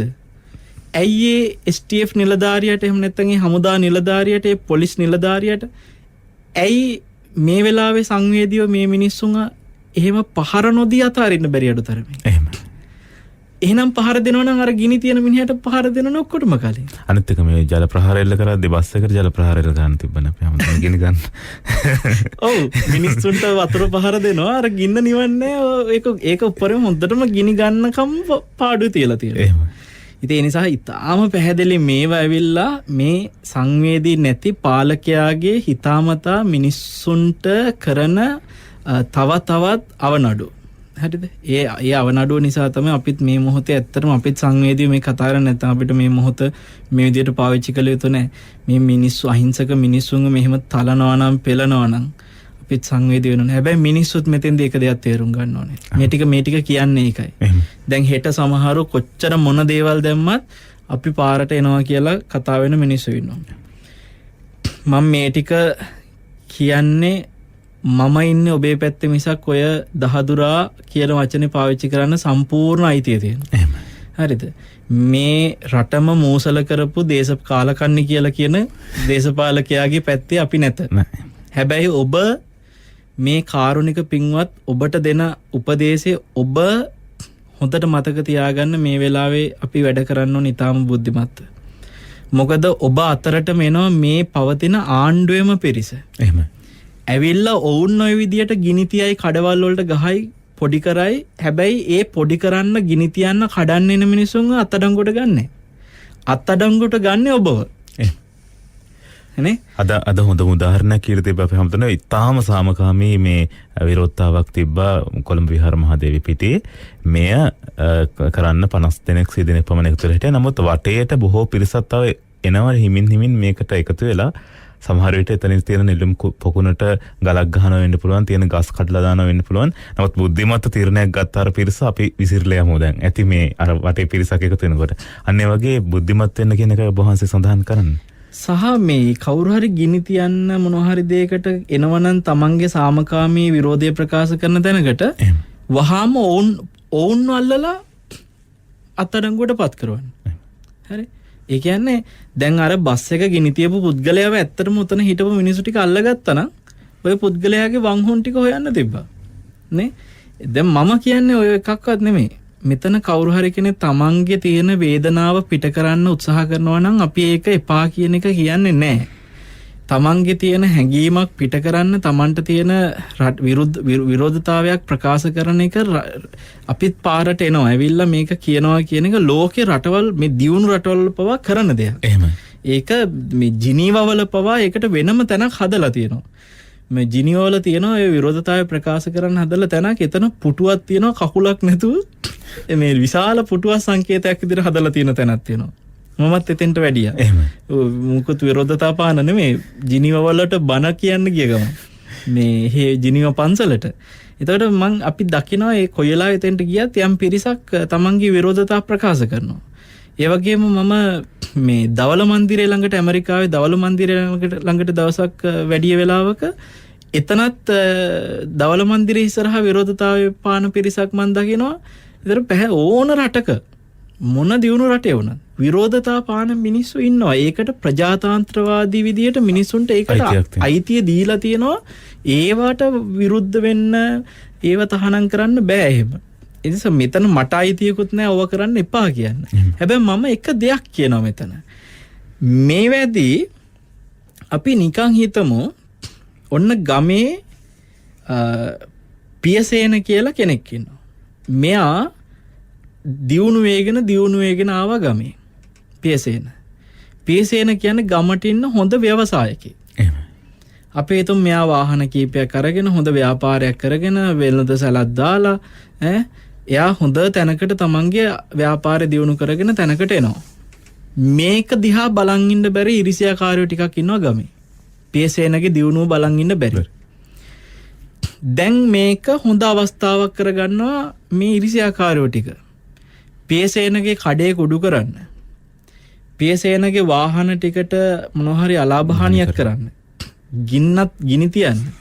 මේක අවස්ථාවක් කරගමු කියලා රටේ පාලකයා එලවන්න කියලා නෙමෙයි මේ ඉරිසියාකාරයෝ ටික අරකස්සට එන්නේ. අර පියසේනට වැඩේ දෙන්න ඕනේ කියලා. හරි එතකොට ඔන්න මේ වෙන අරමුණු වලින් දැන් අපි හිතමු ස්ත්‍රී දූෂණකම් දැන් සමහරලාට Tamanට දැන් රටක් විදියට එක විදියට කැළඹිලා ගියොත් ඔය කැළඹෙන එක අතරේ තමන්ගේ හිත්ගත් කාන්තාවක් ඔතනින් පැහැරගෙන ගිහිල්ලා සමූහ විදිහට පුරුෂයෝ ටිකක් තමන්ගේ ඕමනා එපාකම් ඉෂ්ට කරගන්න උනත් මේ කලබලයක් ආසේ පුළුවන්. එහෙමයි. ඒතර ඕන් එතෙන්ට එන්නේ රටේ පාලකයා එලවන්න නෙමෙයි. ඕන්ගේ තියෙන අර පටු අරමුණක් ඉෂ්ට කරගන්න. ඒකෙන් තමන්ගේ ආදරණීය අම්මා, තමන්ගේ ආදරණීය සහෝදරිය දූෂණයට ලක් වෙන්න පුළුවන්. මේ වගේ කලබලයක් ASCII. එහෙම අත්දැකීම් අපිට ඉතිහාසය තුළ ඕනෑ තරම් තියෙනවා. විශේෂයෙන් 71 වසරේදී 88 89 කාලේදී යුද්ධය පැවතිච්ච කාලේදී කළු ජූලිය ඇති වෙද්දී පෞද්ගලික අරමුණට කරගන්න තමයි බොහෝ පිරිසක් මේ සමස්ත අරමුණෙන් බැහැරව ගිහිල්ලා කරේ අපේ හැමදෙරුවන්. අර වගේ ඉරිසියාවට ගමේ නැගිටන ව්‍යවසායකයා විනාශ කරන්න, එහෙම නැත්නම් හොරකම් කරන්න ඕන දේ හොරකම් කරගන්න, ස්ත්‍රී දූෂණයක් කරගන්න, මේ මොනවා හරි දෙයකට ප්‍රයෝජනයක් ගන්න පුළුවන් අයත් ඔය අතර එන්න පුළුවන්. ඒ වගේම දේශපාලකයෝත් ඒගොල්ලන්ගේ පටු අරමුණු ඉෂ්ට කරගන්න මේ වෙලාවේ පුළුවන්. පාලන තන්ත්‍රයේ දේශපාලකයා මෙතෙන්ට ගිහිල්ලා මේවා උල් කරලා විනාශ කරන්න ඕනකමට මිනිස්සුන් මේ විරුද්ධ වෙන මිනිස්සුන් අත්අඩංගුවට ගන්න සාමකාමීව කරාම බෑනේ. ඒ නිසා ඒ ප්‍රචණ්ඩකාරී ඕන් අතරින්ම කෙනෙක් කියලා ප්‍රචණ්ඩකාරී විදිහට හැසිරෙලා අර සාමකාමී හිටපු අහිංසක මිනිසුන් අත්අඩංගුවට ගන්නව වෙන්න පුළුවන්. ඒතර ඒ නිසා හැමෝම බුද්ධිමත්ව මේ වෙලාවේ කටයුතු කරන්න ඕනේ. අනවශ්‍ය විදියට කලබල වෙන්න තැනක් එනවනම් ඒ කලබල වෙන්න කරන අය හැම කෙනාම තමන්ගේ මේ සාමකාමී වැඩපිළිවෙලට විරුද්ධව මෙතෙන්ට පටු අරමුණකින් ආපු කෙනෙක් කියලා හිතන්න. ගලක් ගන්න හැම කෙනෙම, පොල්ලක් ගන්න හැම කෙනෙම, ගිනි තියන හැම කෙනෙම මේ හැම කෙනාම මේ තමන්ගේ මතය ඇතුළේ කෙනෙක් නෙමෙයි. මේ රටේ තමන් ඉන්න මේ එක මතයකට එකතු වෙච්ච එකෙන් පිට පටු අරමුණකට ආපු කෙනෙක් තමයි මේ ගලක් උසන් එන්නේ. කෙලින්ම ඔහු නිසා ඔබ අමාරු වෙටෙන්න එපා. මොකද ඔහු අත්අඩංගුවට ගන්නෑ කවදාවත්. අත්අඩංගුවට ගන්න ඔබ. ඒකෙන්ද අපි මේ වෙලාවේ මේ රටේ යම් කෙනෙක් එහෙම හෙට පාරට බහින්න ඕනි කියලා අරමුණකින් ඉන්නවා නම් ඔය හැමදේම තේරුම් අරගෙන කටයුතු කරන. අනිත් එක තමයි ඉතින් ඔය තැන්වල වෙඩි වදිනවා, මැරෙනවා. හිතේ ද්වේෂය පුරවගෙන ගැටීමෙන් මැරෙන මොහොතේ උරුම වෙන්නේ එක්ක නිරේ, එක්ක තිරිසන් ලෝකේ, එක්ක පෙරේත ලෝකේ. අන්තිමට මේ ලැබිච්ච සුගතියක් නැහැ. පොලිමක ඉන්න එක සැපක් කියලා හිතේ ඒහෙට ගියාම. හරි. ඒකින්ද තමන්ගේ හිතත් ආරක්ෂා කරගෙනම කටයුතු කරන්න ඕන මොන දේ ඇස්සේ. ඒකින්ද මෙතන දැන් අපි දන්නවා අපිත් එක්ක ඉන්න සමහර අහිංසක ආච්චිලා ඔය ධර්මය අහන අහිංසක මිනිස්සු යන්නේ නැහැ ඕවට. නමුත් අපේ තරුණ ළමයි සමහරලාට මේ වෙද්දී ආවේගශීලීව කටයුතු කරන්න පුළුවන් අය ඉන්න නිසා ඒ අය තව තවත් බුද්ධිමත්ව කටයුතු කරයි කියලා මං හිතනවා. නැත්නම් මේ රට ඇත්තටම මෙහෙම විනාශ වෙනකොට දැන් කාටත් තේරලා තියෙනවා විදේශිකයෝ එන්නේ නැහැ බය වෙනවා නේ.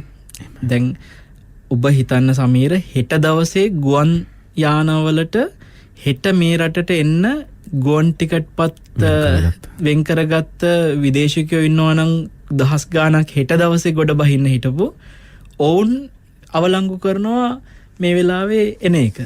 මේ රටේ මෙහෙම කලබලයක් වෙනවා කියලා දකිද්දි. ඒකින්ද ඒකේ පාඩුවත් අන්තිමට විඳින්න වෙන්නේ පාලකයන් නෙමෙයි අපිට. ඒ නිසා හැම දෙයකදීම සංවේදීව කටයුතු කරන විශේෂයෙන්ම මේ වෙලාවේ අපි වහගෙන ඉන්න ඔය මේ රණවිරුවෝ හරි පොලිස් නිලධාරීන් හරි අනේ ඕගොල්ලෝ තේරුම් ගන්න මේ මිනිස්සු ඔය පාරට එන්නේ වෙන මොනවටවත් නෙමෙයි මිනිසුන්ට කන්න බොන්න ඉන්න හිටින්න ජීවත් වෙන්න ශක්තියක් නැතුව මිනිස්සු මේ හාමතේ සමහර විට ඔතෙන්ට එන්නේ.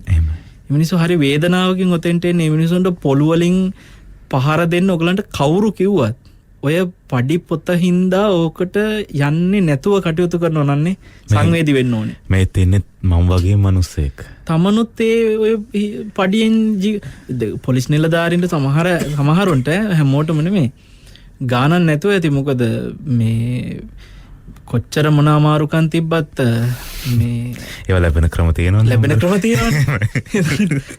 පඩි පොත විතරක් නෙමෙයි තව හම්බ වෙනවනේ. ඉතින් ඒ නිසා සමහරොට ඕක ගානක් නැහැ. නමුත් හැමෝම එහෙම නැහැ. ඒ නිසා මේ පාලකයාගේ පැත්තට මොන පාලකයාව දෙන අන කරන්න හැබැයි අහිංසක මිනිසුන්ට රිද්දන්න එපා. අහිංසක මිනිසුන්ට ගහන්න එපා. අහිංසක මිනිසුන්ව පෙලන්න එපා. ආරක්ෂක අංශය විශේෂයෙන්ම රණවිරුවෝ ඒක තේරුම් ගන්න ඕනේ. රණවිරුවාට මං කියන්නේ හම්දාපතිතුමා හරි කවුරු හරි වේවා මේ ආරක්ෂක ඇමතිලා වෙන්න පුළුවන් ආරක්ෂක ලේකම්ලා වෙන්න පුළුවන් කවුරු මොන අන දුන්නත් මේ මිනිස්සු ළඟ හිටගෙන ඉන්න රණවිරුවා දැනගන්න ඕනේ මේ අහිංසක මිනිසුන්ගේ වේදනාව හිතින් දකින්න. මගේ අම්මා මේ ඉන්නේ, මගේ තාත්තා මේ ඉන්නේ, මගේ සහෝදරයා මේ ඉන්නේ කියලා හිතන්න ඕනේ. ඇත්තටම ඔහුගේ පවුලේ කෙනෙක් ඔතන හිටියන ඔහු පහර දෙන්නේ නැහැ. දැන් අපි දැක්ක තාත්තා වගේ වයසේ මිනිස්සුන්ට ගහනවා.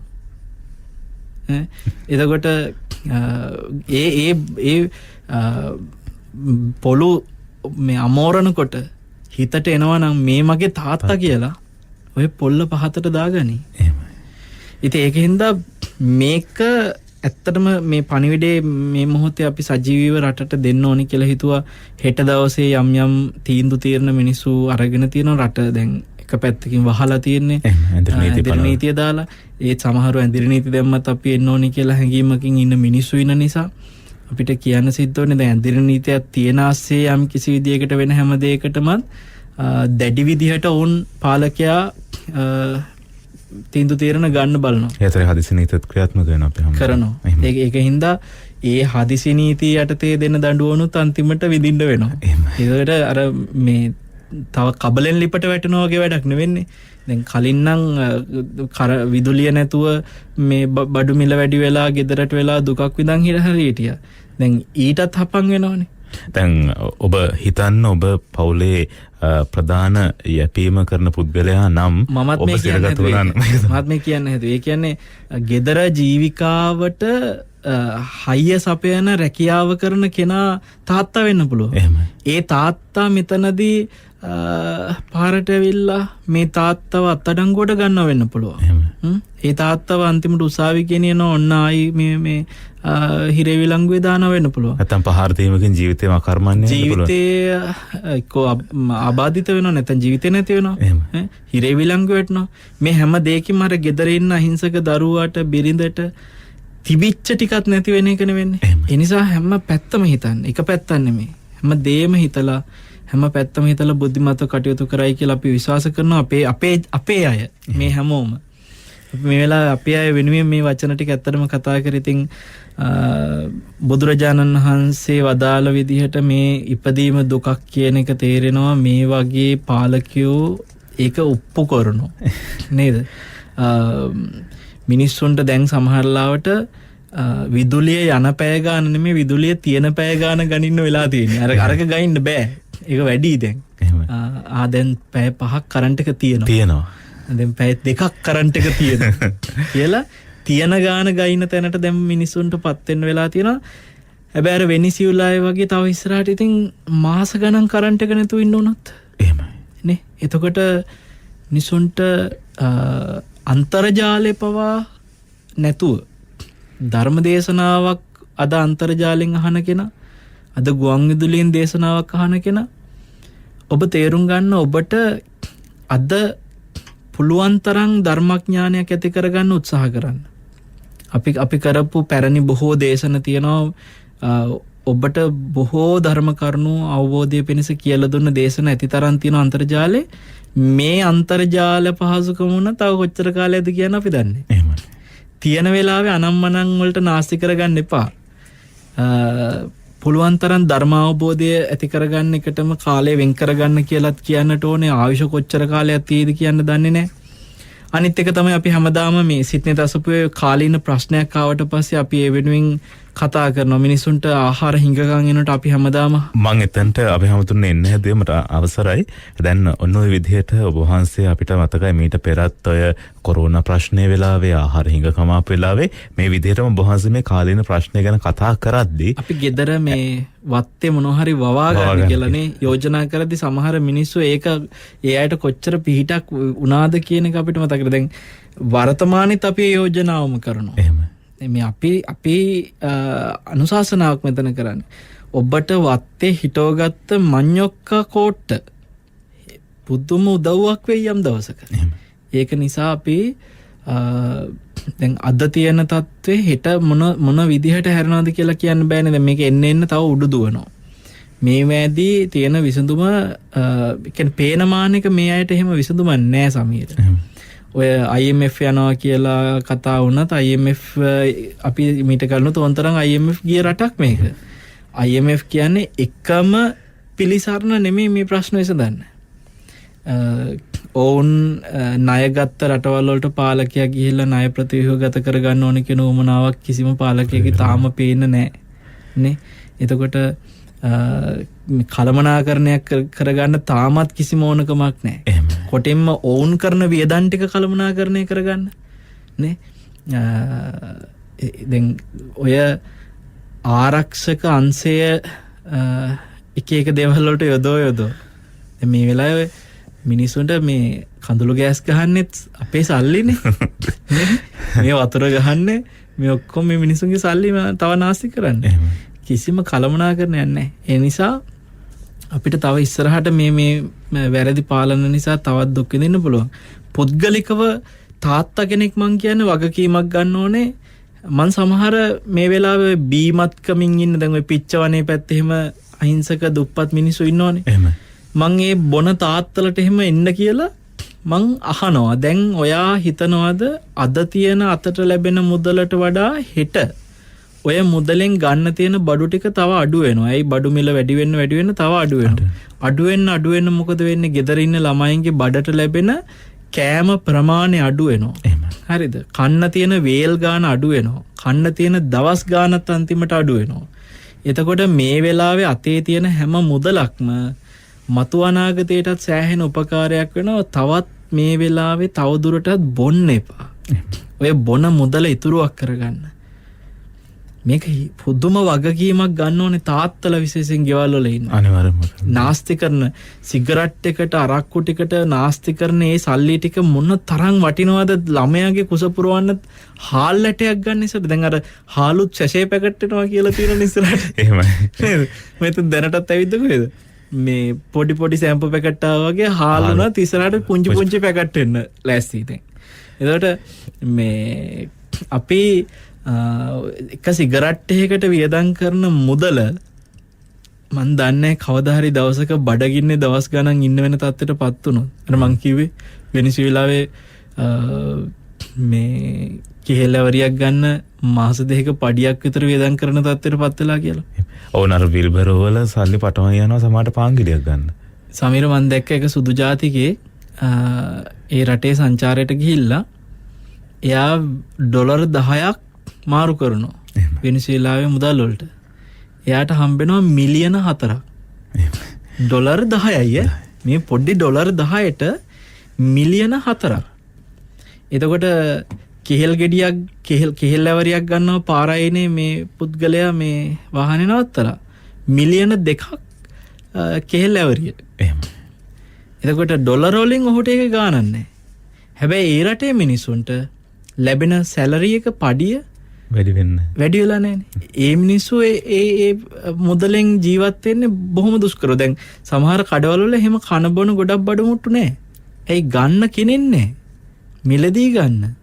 ඉතින් ඒක ඒ තත්ත්වයට අපි අනාගතේ දැන් 6 වෙනි තැන ඉන්නේ. පොඩි නෑ. උද්දමනෙන් 6 වෙනි තැන කියන්නේ. මොකද 1 2 3 4 5 තියෙන අපි තාම නරකයි කියන රටවල් කිහිපයක් තියෙනවා. ලිබියාව, සූඩානය මේ වගේ අන්න ඒ වගේ තත්ත්වයකට තමයි අපිත් මේ එන්නේ හදන්නේ. ඒගොල්ලන්ගේ ඔන්න මෙන්න ළඟ ඉන්නේ. එහෙමයි. ඉතින් එහෙම තත්ත්වකෙදී තාමත් සිගරට් එකකට සල්ලි වියදම් කරනවා නම්, තාම අරක්කු ටිකට සල්ලි වියදම් කරනවා නම් මේ මිනිස්සයා කොහේ යන්නද?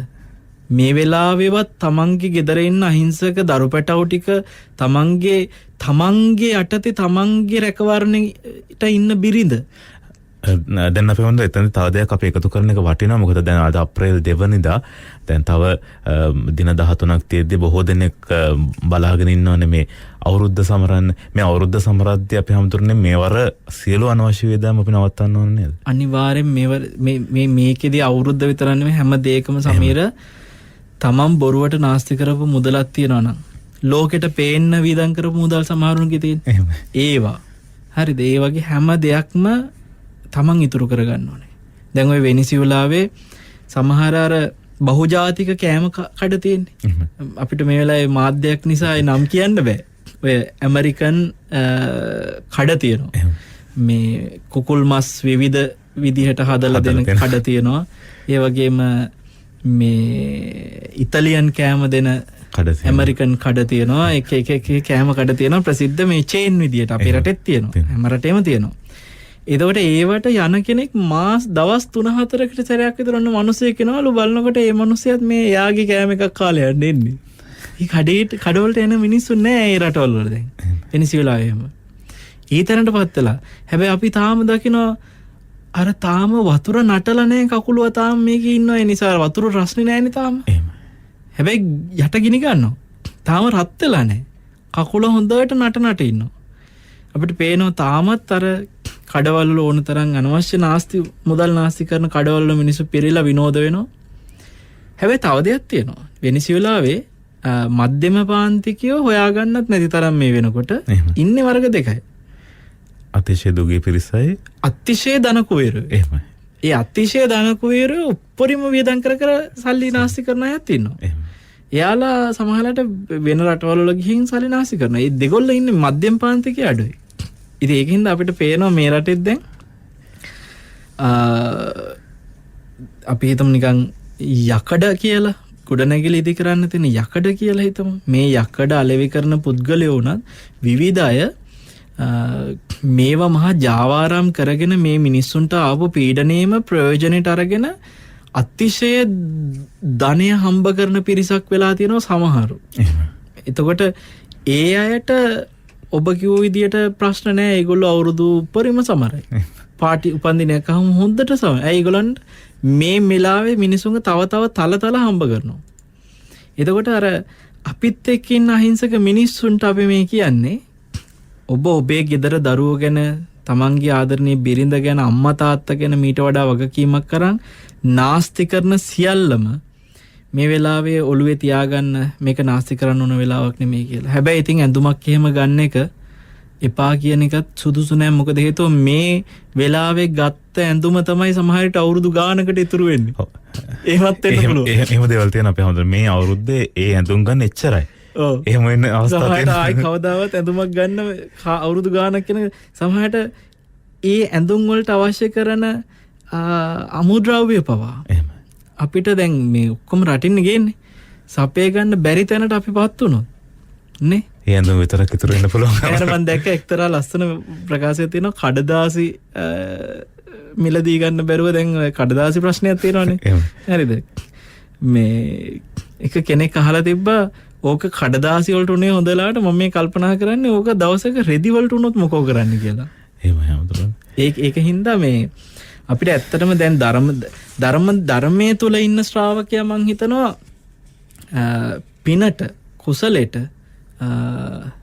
වෙනදටත් වඩා කොච්චර දුෂ්කරකම් ආවත් උනන්දුවෙන් කටයුතු කරන්න මං හිතන්නේ ලබන සතියේ සාකච්ඡාවේදී අපිට තියෙනවා මේ වගේ දුෂ්කරකාරයක පිනට බාධා කරන අය සමහරලාට හාමුදුරුවන්ගේ වගකීම කොහොමද දානමාන දෙන ගිහියා වෙනුවෙන් මේ මොහොතේ කටයුතු කරන්න ඕනේ කියන එක ගැන අපි ඉදිරියේ කතා කරනවා ලබන සතියේ සාකච්ඡාවේදී. සමීර. හොඳයි අපේ හාමුදුරුවනේ අපට අවසානයේ ප්‍රාර්ථනා කරන් තියෙන අපි හැමදාමත් බුදුන් වහන්සේලා කරන ප්‍රාර්ථනාව තමයි දේවෝ වස්සතු කාලේන සස්ස සම්පatti හේතුච පීතෝ බහුතු ලෝකෝච රාජා බහුතු ධම්මිකෝ කියන ප්‍රාර්ථනාව කරන ගමන් අදත් සිත්නෙත් අසුපෙන් සමුගෙන යන්නේ ඔබ සියලු දෙනාට තුනුරුවන් සරණ ප්‍රාර්ථනා කරමින් අපේ වන්දනීය පූජනීය වල්පොළ ගෞතම ස්වාමින් වහන්සේට තවත් බොහෝ කාලයක් සසුනේ වැඩවසන්නට නිදුක් නිරෝගී චිරජීවනය සැලසේවා.